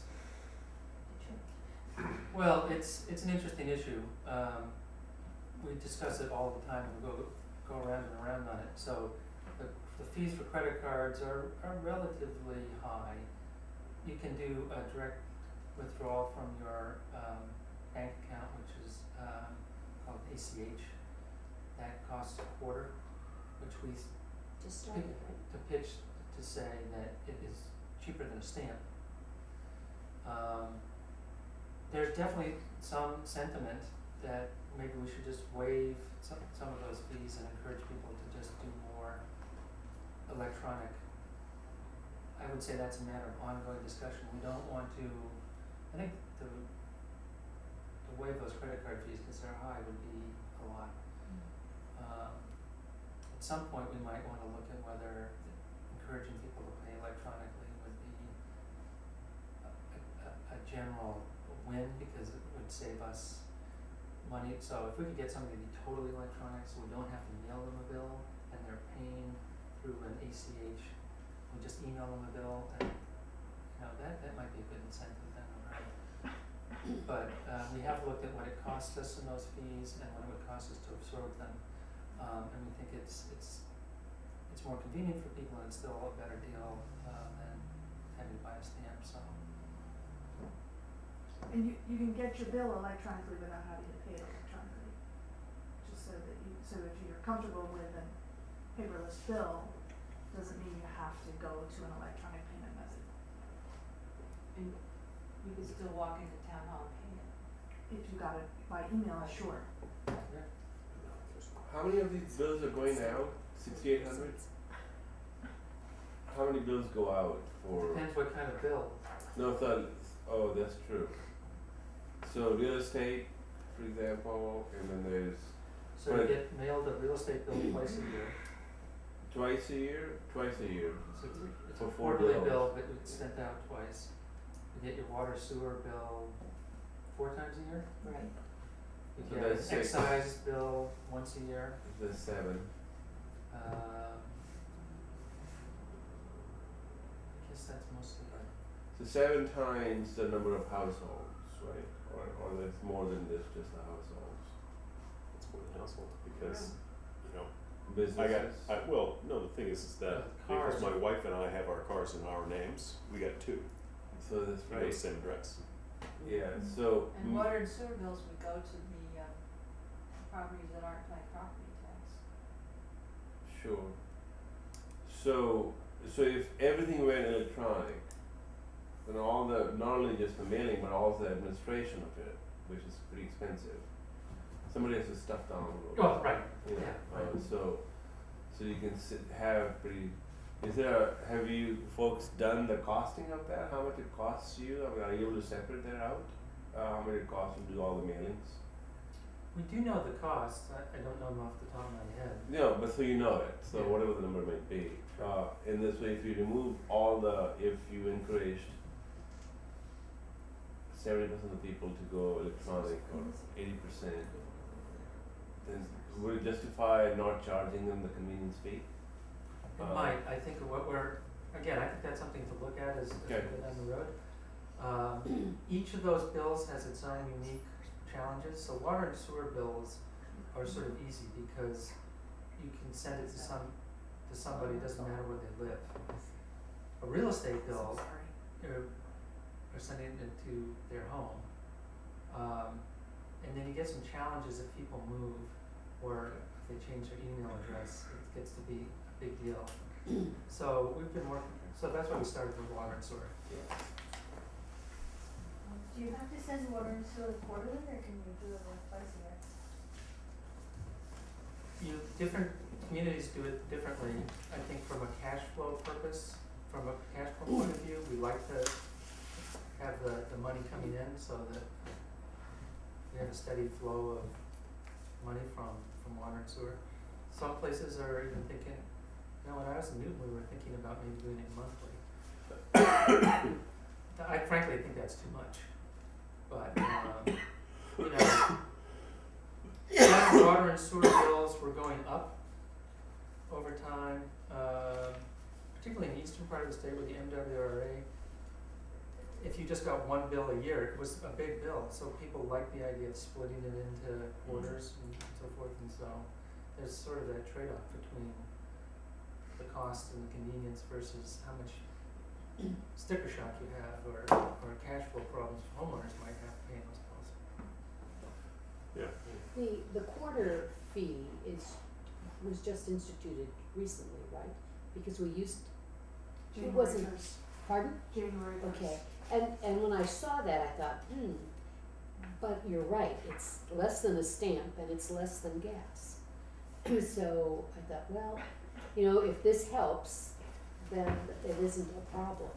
But I can see where if you use a credit card, then there is a fee to the town for using the company, so I think it has to be part of the bill.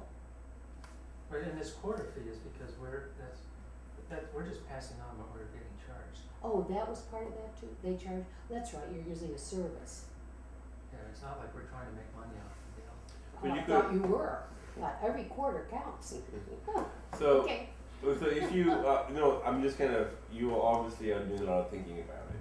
So, but I'm thinking that if you say, okay, if you will not charge any convenience fee at all for the first 3 years, would you be able to encourage a lot more people to just kind of go electronic, and then after 3 years they start paying the convenience fee and stuff like that? Just to Once get we it. have them in our clutches. Yeah, once you have them in your clutches, then you, it's a age-old formula that always works.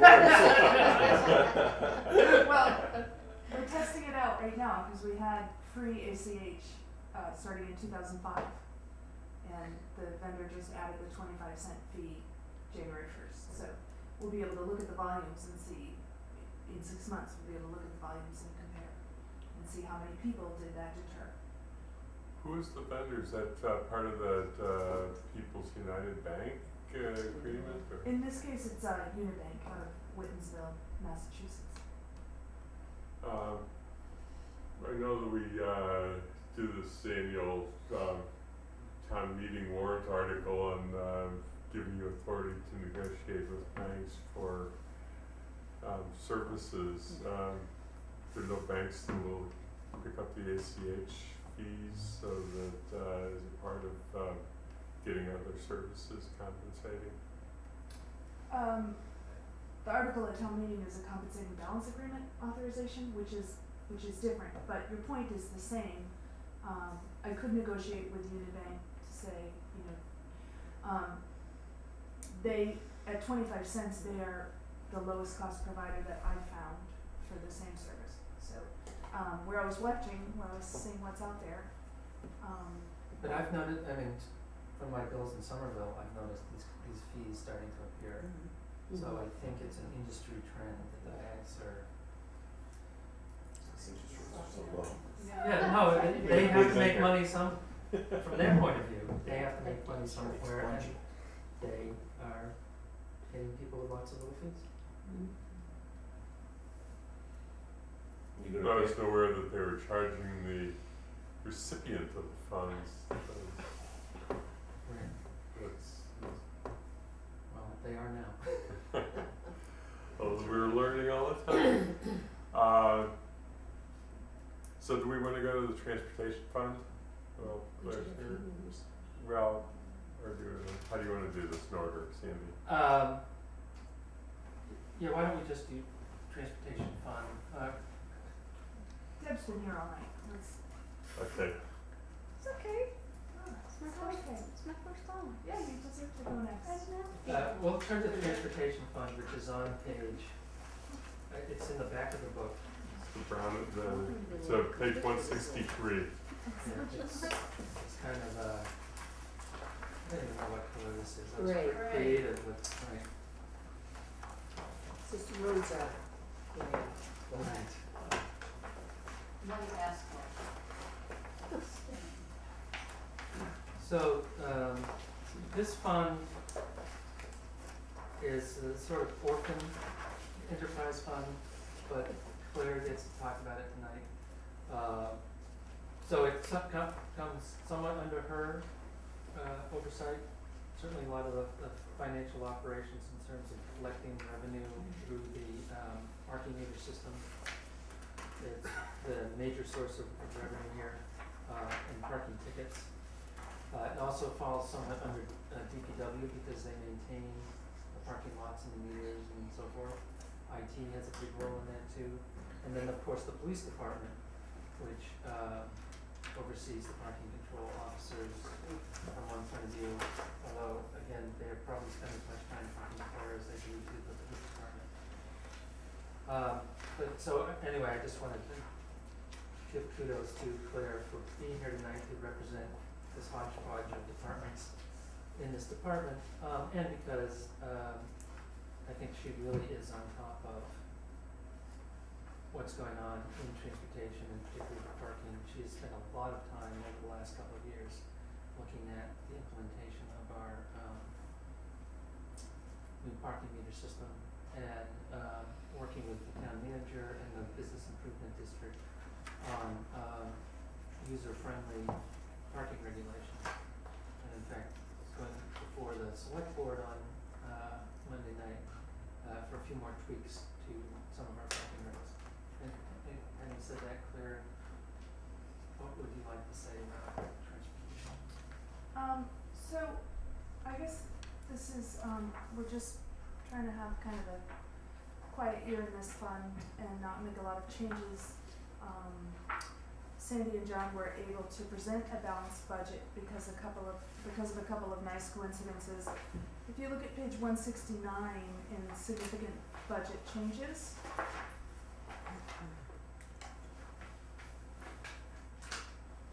the text in the bottom box describes two significant changes to expenses in this fund that have allowed us to stay in balance. We will not be paying the Unitarian Church a lease for the Kellogg lot spaces. The spaces, it's called Kellogg lot, between Rayo's and the church, because they're going to use the entire lot for a reconstruction project for most of fiscal 14. So there will be a commensurate loss in revenue because we won't have those metered spaces, but it also is helping us on the expense side. The PBTA assessment is also declining by a significant amount, $61,000, which is helping this stay in balance. The major challenge to balancing this budget was that we realized we should no longer use fund balance to support the capital needs, which we have done for several years in a row. There have been significant capital investments, but we wanted to stop doing that. So if you go back to 165, you'll see use of transportation fund surplus is zeroed out.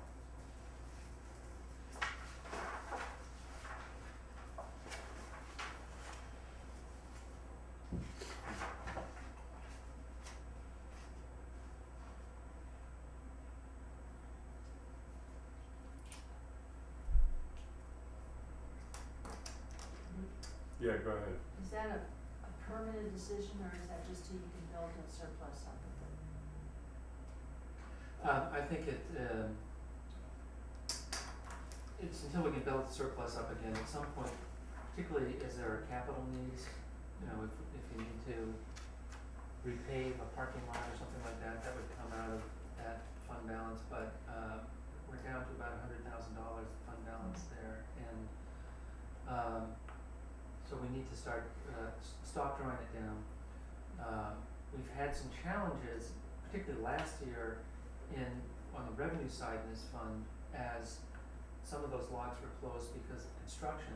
We lost revenue there as we dealt with some of the implementation issues for the multi-space meter program, and the parking control officers were spending their time making sure that the machines worked as opposed to writing tickets.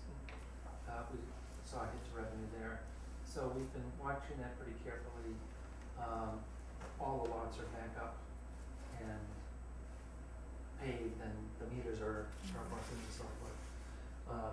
But we did draw down that fund balance as we had some revenue weakness, so we are now in a period where we have to get that revenue back up so we can build our confidence. Doug? If I may, a couple of things. One is, so, although it's a fortunate bit of change, the PVTA assessment going down $61,000, is there a particular reason for that, or is it, you know, a bit of an artifact of the cycle of the, you know, I know we pay that sort of looking back kind of thing. We pay, the town is assessed for being able to be part of the PVTA, and let's see if I have it here. We get a letter from them every year telling us what the total assessment is, and then part of that is taken up by UMass, and part of it's taken up by the 5 colleges. And this year, the letter told us that the decrease in the prior year's assessment is due to a decrease in both fixed route miles and paratransit trips. That's what the PVTA wrote to us in October. So we saw a significant decline. At some point, I expect that it will probably go back up again. Sure. Those food prices are up a little bit. If I may follow up, Yes. Secondarily, in regard to that, in the governor's State of the State address, you know, spoke pretty significantly about transportation and investment in transportation. Obviously, it's dependent upon some revenue sources. Yeah. So wondering, your thoughts on that and how it affects this budget. Well, yeah, so, I mean, PVTA is the second largest transit system in the state after the MBTA. As it happens, the governor was out here today at Amherst Media filming something, and John went down there and said hi once. And Do you ride bus? they were talking about John was expressing to the governor his interest in and support of the governor's transportation funding plans because it's very important to the town.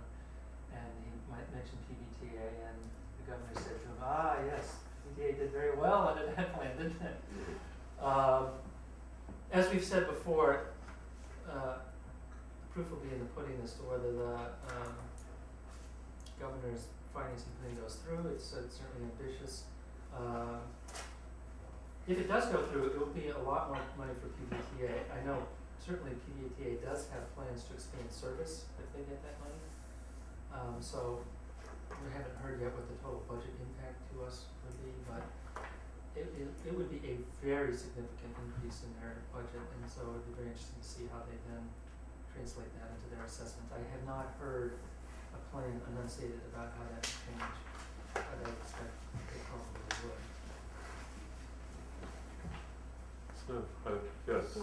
I may be missing the numbers, but on page 168 where it has annual meter revenue per space, and it has CVS lot, Boltwood garage, and street meters, but it's the it's per space. So am I reading this right when I think every meter in the CVS lot, the average was $433 for the year, FY12? So do Yes. we know, is there somewhere in this book how many meters there are in all of those places? Sure, we know that pretty well. Do I know that from my book? Within the budget, no, I don't. Well, the first slide it says street meters maintained. Claire, do you want to speak to that? We do know the number of spaces in each lot, and this statistic in particular is going to be hard to maintain because, well, the CVS lot was paid and display in years prior with a set number of spaces with one central machine. So we take the revenue for that machine, divide by the number of spaces, and that's revenue per space. Mm-hmm. That makes sense. Boltwood Garage makes sense. What will be very hard to talk about and compare years in the future are those lots that went from being meter posts, which were previously in a street meter category, even though they're lots, we built this based on what type of meter it was, ironically, instead of by location. So now we have multi-space meters in lots that were formerly called street meters because they had meter posts. So next year's chart is not going to work. But so I guess this is just an advance warning that. So these are simple categories that were devised. CVS lot, Boatwood garage, and everything else was called street meters. So Main Street lot, Amity lot, Spring Street lot is in the street meter category. And we do know exactly how many spaces are in each category. It's not in this book, but yeah. Maybe next year they could incorporate that. Well, except for the fact that it's not gonna be the same. You have apples and FY 12. Well, I think we're oranges just and gonna have to oranges. age out this chart and think about the next chart, which could be all 5 lots with revenue by space, or some other permutation that makes sense. With the multi-space meter, we have a lot of detail that we've never had before, and all the meters that are still on posts are still going to be called street meters. So it's going to be, we're going to start fresh with a new set of statistics. And that is, just by the way, I would say, a big part of the conversations that we have with the bid and reporting to the select board about recommendations for policy changes, the hours that you charge, you enforce and charge for, the rates that you charge at the different places, should they be the same, should they be different? We know things like, you can tell now by space how often it's occupied, or at least how often somebody's paying for it. So where are the high demand areas in town, where are the low demand areas in town? And so, there's been some creative conversations, I would say, about how, do you do differential pricing, for example? Should you charge more for Boltwood than CVS? And in fact, in some ways, we're going to be making some recommendations along those lines Monday night. So with these new meters, multi-space meters, it gives us the ability to really slice and dice the data a lot more and look at those things, and we are looking at them. I have 2 things. One is regarding the multi-space meters. If you meter after dark, you have to put better lighting on them. You cannot see them if you go up to them after dark. And in fact, we just met with Guilford on that. It's been a challenge to figure out how to do it. Guilford has been working with the company that makes the meters, initially to try to put a light within the box itself, so it's sort of backlit the keypad and so forth. For technical reasons that Guilford understands and I don't, that was not possible. We have discussed recently putting little bus shelter structures around them, although the police had some problems with that because you can imagine what will happen with those. We are now looking at going out and having some custom-made armature with a light. Like a street light. Yeah, but small enough so that. A book light. Yeah, like a book light, but so you won't block your head. Yeah. Yeah, And but so you won't cast a shadow on the that's- keypad when you're. that's so vulnerable to vandalism. Right. Well, all these are all the things that we've gone back and forth on, but it is one of the biggest complaints about the meters is that you can't see them. And we're trying very hard, and I have 3 left that are battery. I believe that by this spring, by May, if the prototypes that we're working on for these little arms work out, they're in the design verification stage now, but we should see something installed. Who is bearing the cost for that? Is the vendor bearing the cost for all these design changes, or is it town absorbing these costs? That's a town cost. I talked to my colleague in Somerville that uses the exact same system. The fact of the matter there is they have a lot more streetlights around their parking lots than we do. We're a darker town. And so for Duncan, the manufacturer, it's in other places it's not the same issue that it is here. We're darker, but we're greener. We're darker, but we're greener. That's true. Yes. My other question is, so the bid assessment went up $5,000 this year by contract. Is it going to go up more, or is this what it's going believe that the agreement has one more increase, another 5,000 next year, and then it levels off. At 25,000 then after? Yeah. I believe that. I'd have to verify. For some reason, I'm thinking at some point it's supposed to go to 30, but I wouldn't swear to that.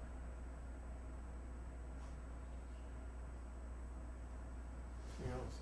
My other question I had is, last year we talked a little bit about some user complaints about getting used to the new system, and has that sort of resolved itself, that people have been getting accustomed to it from what you can tell? I think that we underestimated a couple of things. We underestimated the ease of use, and we also underestimated the constant stream of new people who it's their first time in town. It's their first and only time in town. So no, it's not. I don't think it's going down. Just because every weekend brings a whole troop of new people who are here with their high school seniors, and they've never been here before, and they've never seen one of these meters before. The acceptance rate or friendliness for people who live here seems to be much better. But there is, there's a lot of mail from the newcomer, and I think that's just the kind of town we are. There's always a lot of fresh faces. There are so many different kinds of systems out there for parking. Visitor Center at UMass has one which I haven't used, but people were saying that you can actually use your cell phone to pay for it. You can use your cell phone to pay for these too. Oh, you can? Yeah. There's a convenience fee, but you can. Anything else? And I just want to note, but not because I'm going to discuss it, but for people who are interested, ridership statistics on PVTA and bus routes, including the outreach bus routes, are an appendix within the town manager's budget. So, with that duly noted, yes. And I guess another comment I'd like to make, and thank them for their work. The capital that is in the FY14 budget is $40,000. Ron Bohanowitz from Facilities requested $25,000 to do maintenance and improvements to the stairway and elevator structures in the garage and the structures around them. And the DPW requested $10,000 for sign replacements here in Town Center.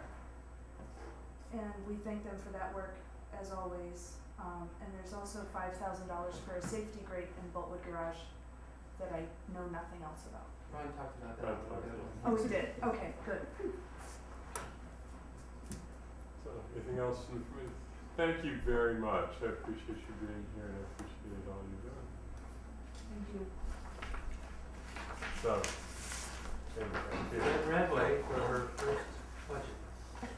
So She be was nice to the her. first one here. Yeah, thanks. Do you want me to move to there so everybody can It doesn't. Doesn't matter. Yes, good idea. Something to pass through.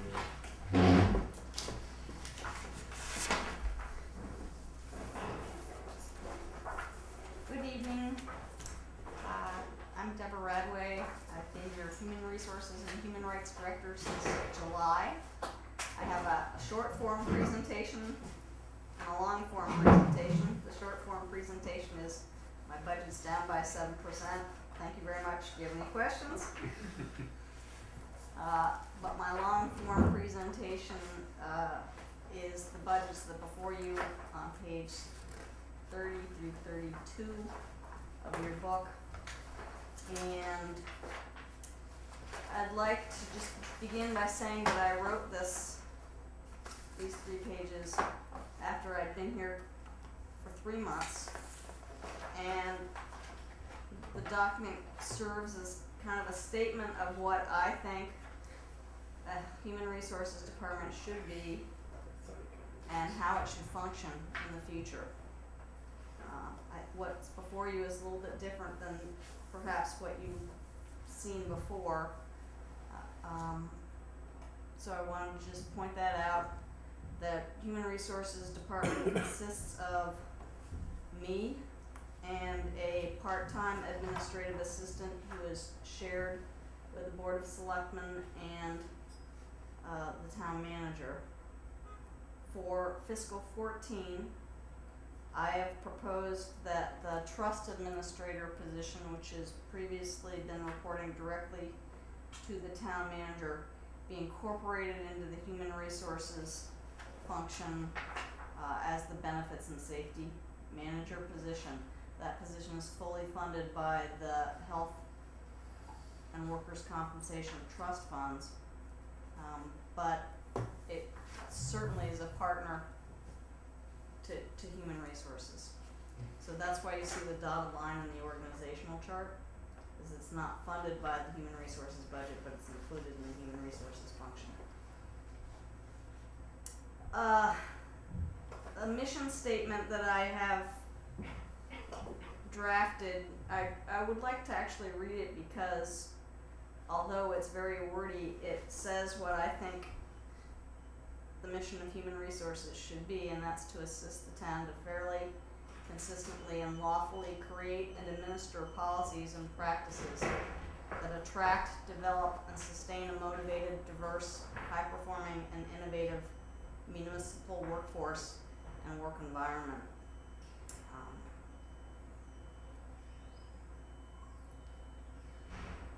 We are, in essence, 100% a service department.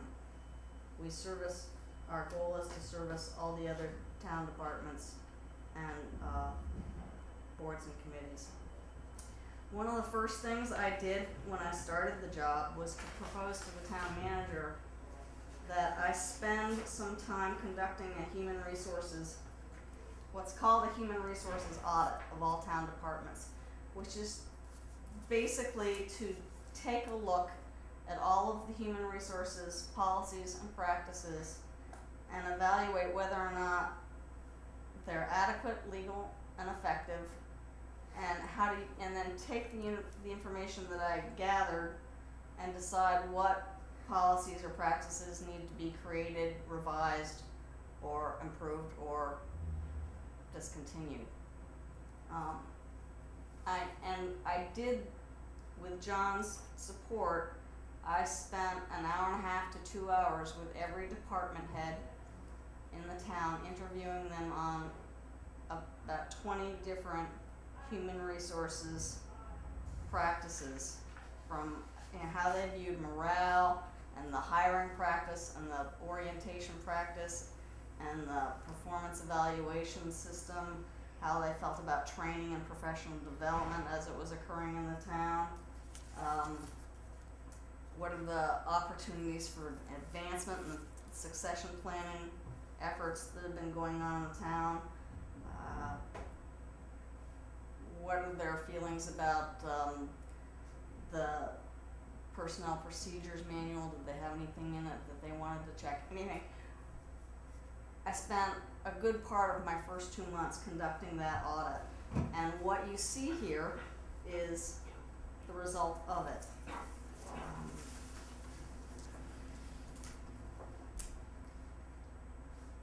The challenges that we're going through this year are that all of our collective bargaining agreements throughout the town expire 6/30/13. So the Human Resources Department is fully engaged and leading the town's process to negotiate successor agreements. At the same time, with just me and a half-time assistant and the benefits and safety manager assisting on the side, we have to service the employees of the town, and that includes, recruiting, hiring, orienting, evaluating, managing professional development, reviewing 645 annual personnel action forms that are now paperless. working with town departments to identify what their training and development needs are. Staffing the personnel board and a very active human rights commission. Working to figure out how we can increase our diversity in town so that we have a workforce that better reflects the makeup of the community, and increasing our recruiting and outreach efforts to achieve that goal. Just last week, the school department and I worked together to attend 2 major recruitment career fairs at the University of Massachusetts, together towards that effort, just to put ourselves out there that, hey, you don't have to go to IBM. We've got great opportunities and resources right here in the town of Amherst. So we're working together. Those are some of the challenges of the current year. I will say that I feel that the town has good overall morale and very positive and motivated and forward-thinking staff, a valued but not without its issues, salary and benefits package. Overall, it works as a good recruiting mechanism. People want to work here. And we have very robust, as Chris Bakunis mentioned previously, capabilities with Munis that, in terms of human resources information systems, are just beginning to be tapped. We have a lot of opportunities to enhance what we're doing electronically. And I'm partnering very closely with Chris to enhance that going forward. Just yesterday, I presented to all department heads a new feature that we're going to be rolling out in March. That complements anywhere self-service for the citizenry. We're going to have employee self-service for employees, which I guarantee will not have a graphic of a man lying on a couch. But employees will be able to, from home, access their personal information, update their contacts, print out their paychecks, print out their W-2s or 1099s, look at their total compensation value statement, which is a statement of what the town has invested in them in terms of their salary, their benefits. They'll be able to put in their dependent information, their emergency contact information. They'll be able to simulate changes to their paychecks with tax deductions and stuff like that. And eventually, hopefully, we'll be able to do online benefits enrollment and lots of different modules that go with that. So we're going to be rolling that out in the next month.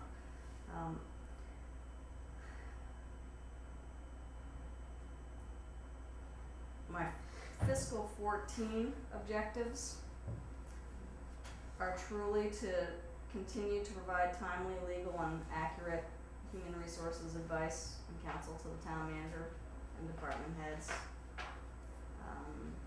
To build the role of the administrative assistant, which has largely been kind of a clerical role. I'd like to build that role to take on more of the transactional aspects of human resources, so that all those 645 personnel approval forms and processing of evaluations and helping answer benefits questions can happen at that level, which would allow myself and the benefits and safety manager to focus on taking human resources forward for the town of Amherst and working to enhance our programs. One of my major goals will be to work with town staff work teams that have folks have already volunteered for them, to design and improve our processes for recruitment, orientation, performance evaluation, and exit processes. And finally, our goal is to continue to partner with community and educational resources to develop professional development opportunities for staff.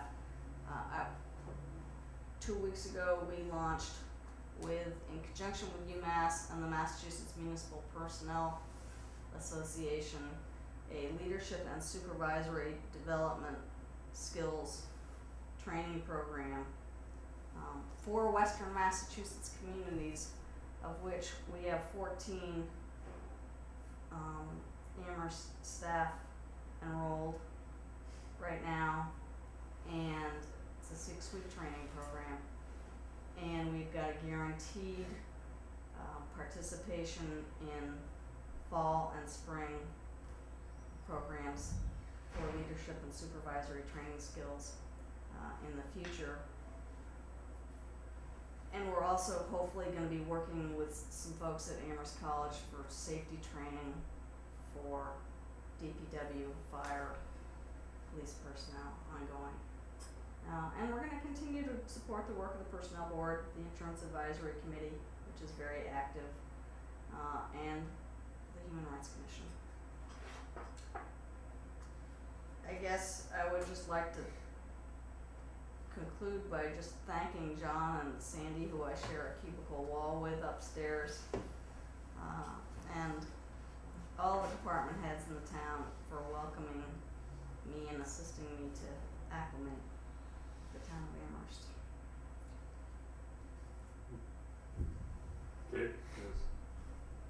I had a question, why is your budget down 7%?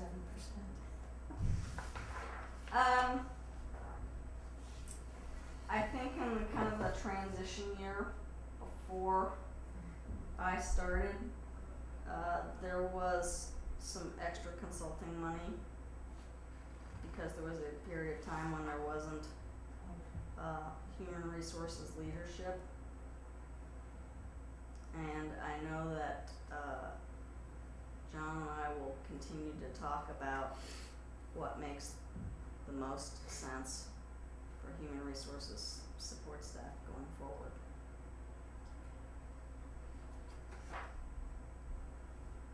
Well, Yes. Okay, Anurag, go ahead. The looks like the drop is really in personnel services. I don't know what that means. It's like the staff. Salaries.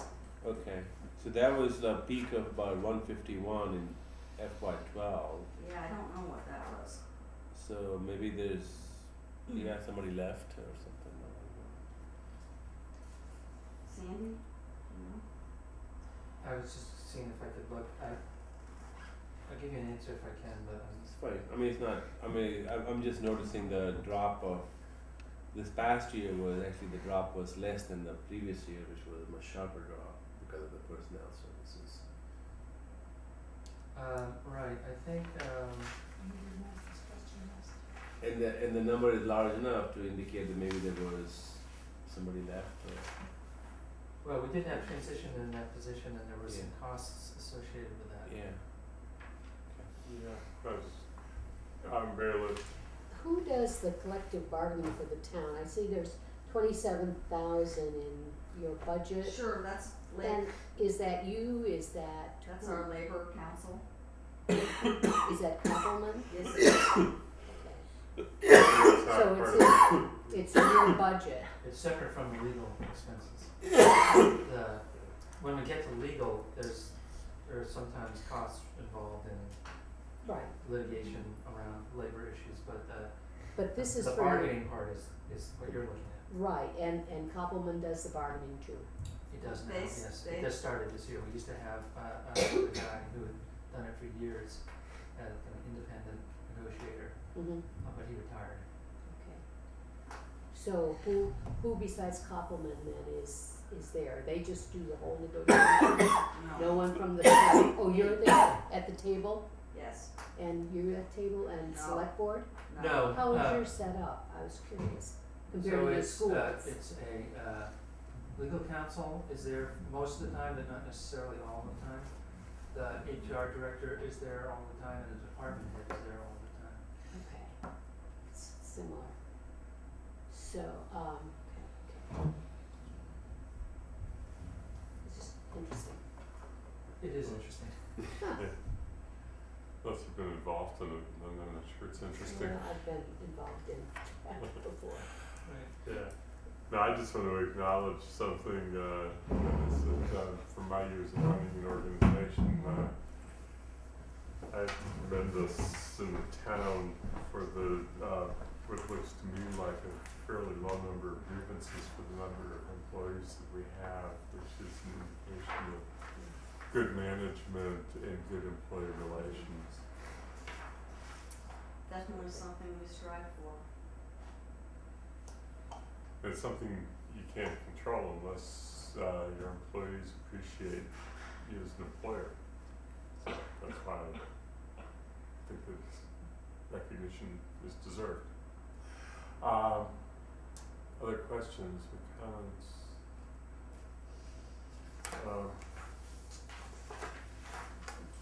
Well, I want to first of all welcome you to the town as it's your first time for the Finance Committee. Thank you for being here early and being patient and waiting as long as you waited. I learn by, I was at every single department head budget hearing.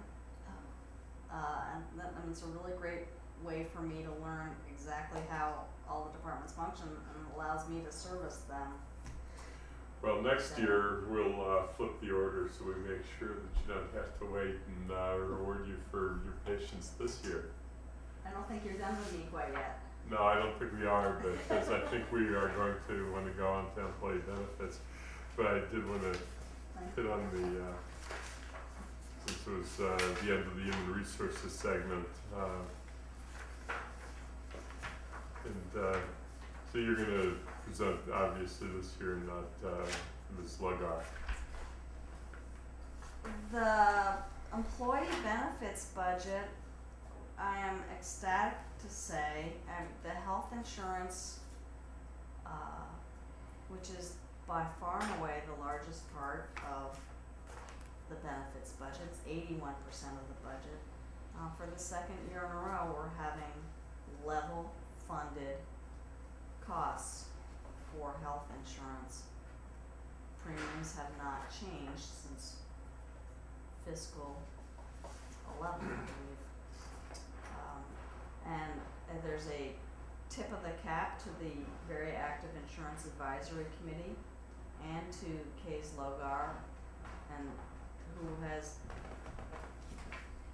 designed a benefit plan that we can afford, that's satisfactory to the town staff and to the retirees. We've managed to transition the school retirees into the plan off of the GIC state plan in this current fiscal year, and build our health insurance trust fund to its healthiest amount ever at almost $7 million. So, with the exception of increases in Medicare, the employee benefits line item is level funded. I think we changed one of, I think it was Medicare and there was one. Federal health insurance went up a couple of dollars, I think. Yeah, and then the major increase you see here is because there's money in there for a salary reserve for collective bargaining. And all groups this year are bargaining, right? All of them. How many is that for? Yes. Okay. Fire, police, DPW, and administrative. And then of course there's the non-union people that you have to account for too. Okay, so that's 5 groups. 265 permanent part-time staff as of today. Thank you. Yes, go ahead. was one, what is federal health insurance? I have that, I think. It's the Medicare, Part B reimbursement. Oh, yes. Do you wanna just plug that? It has a funny name, I always have to think about it too.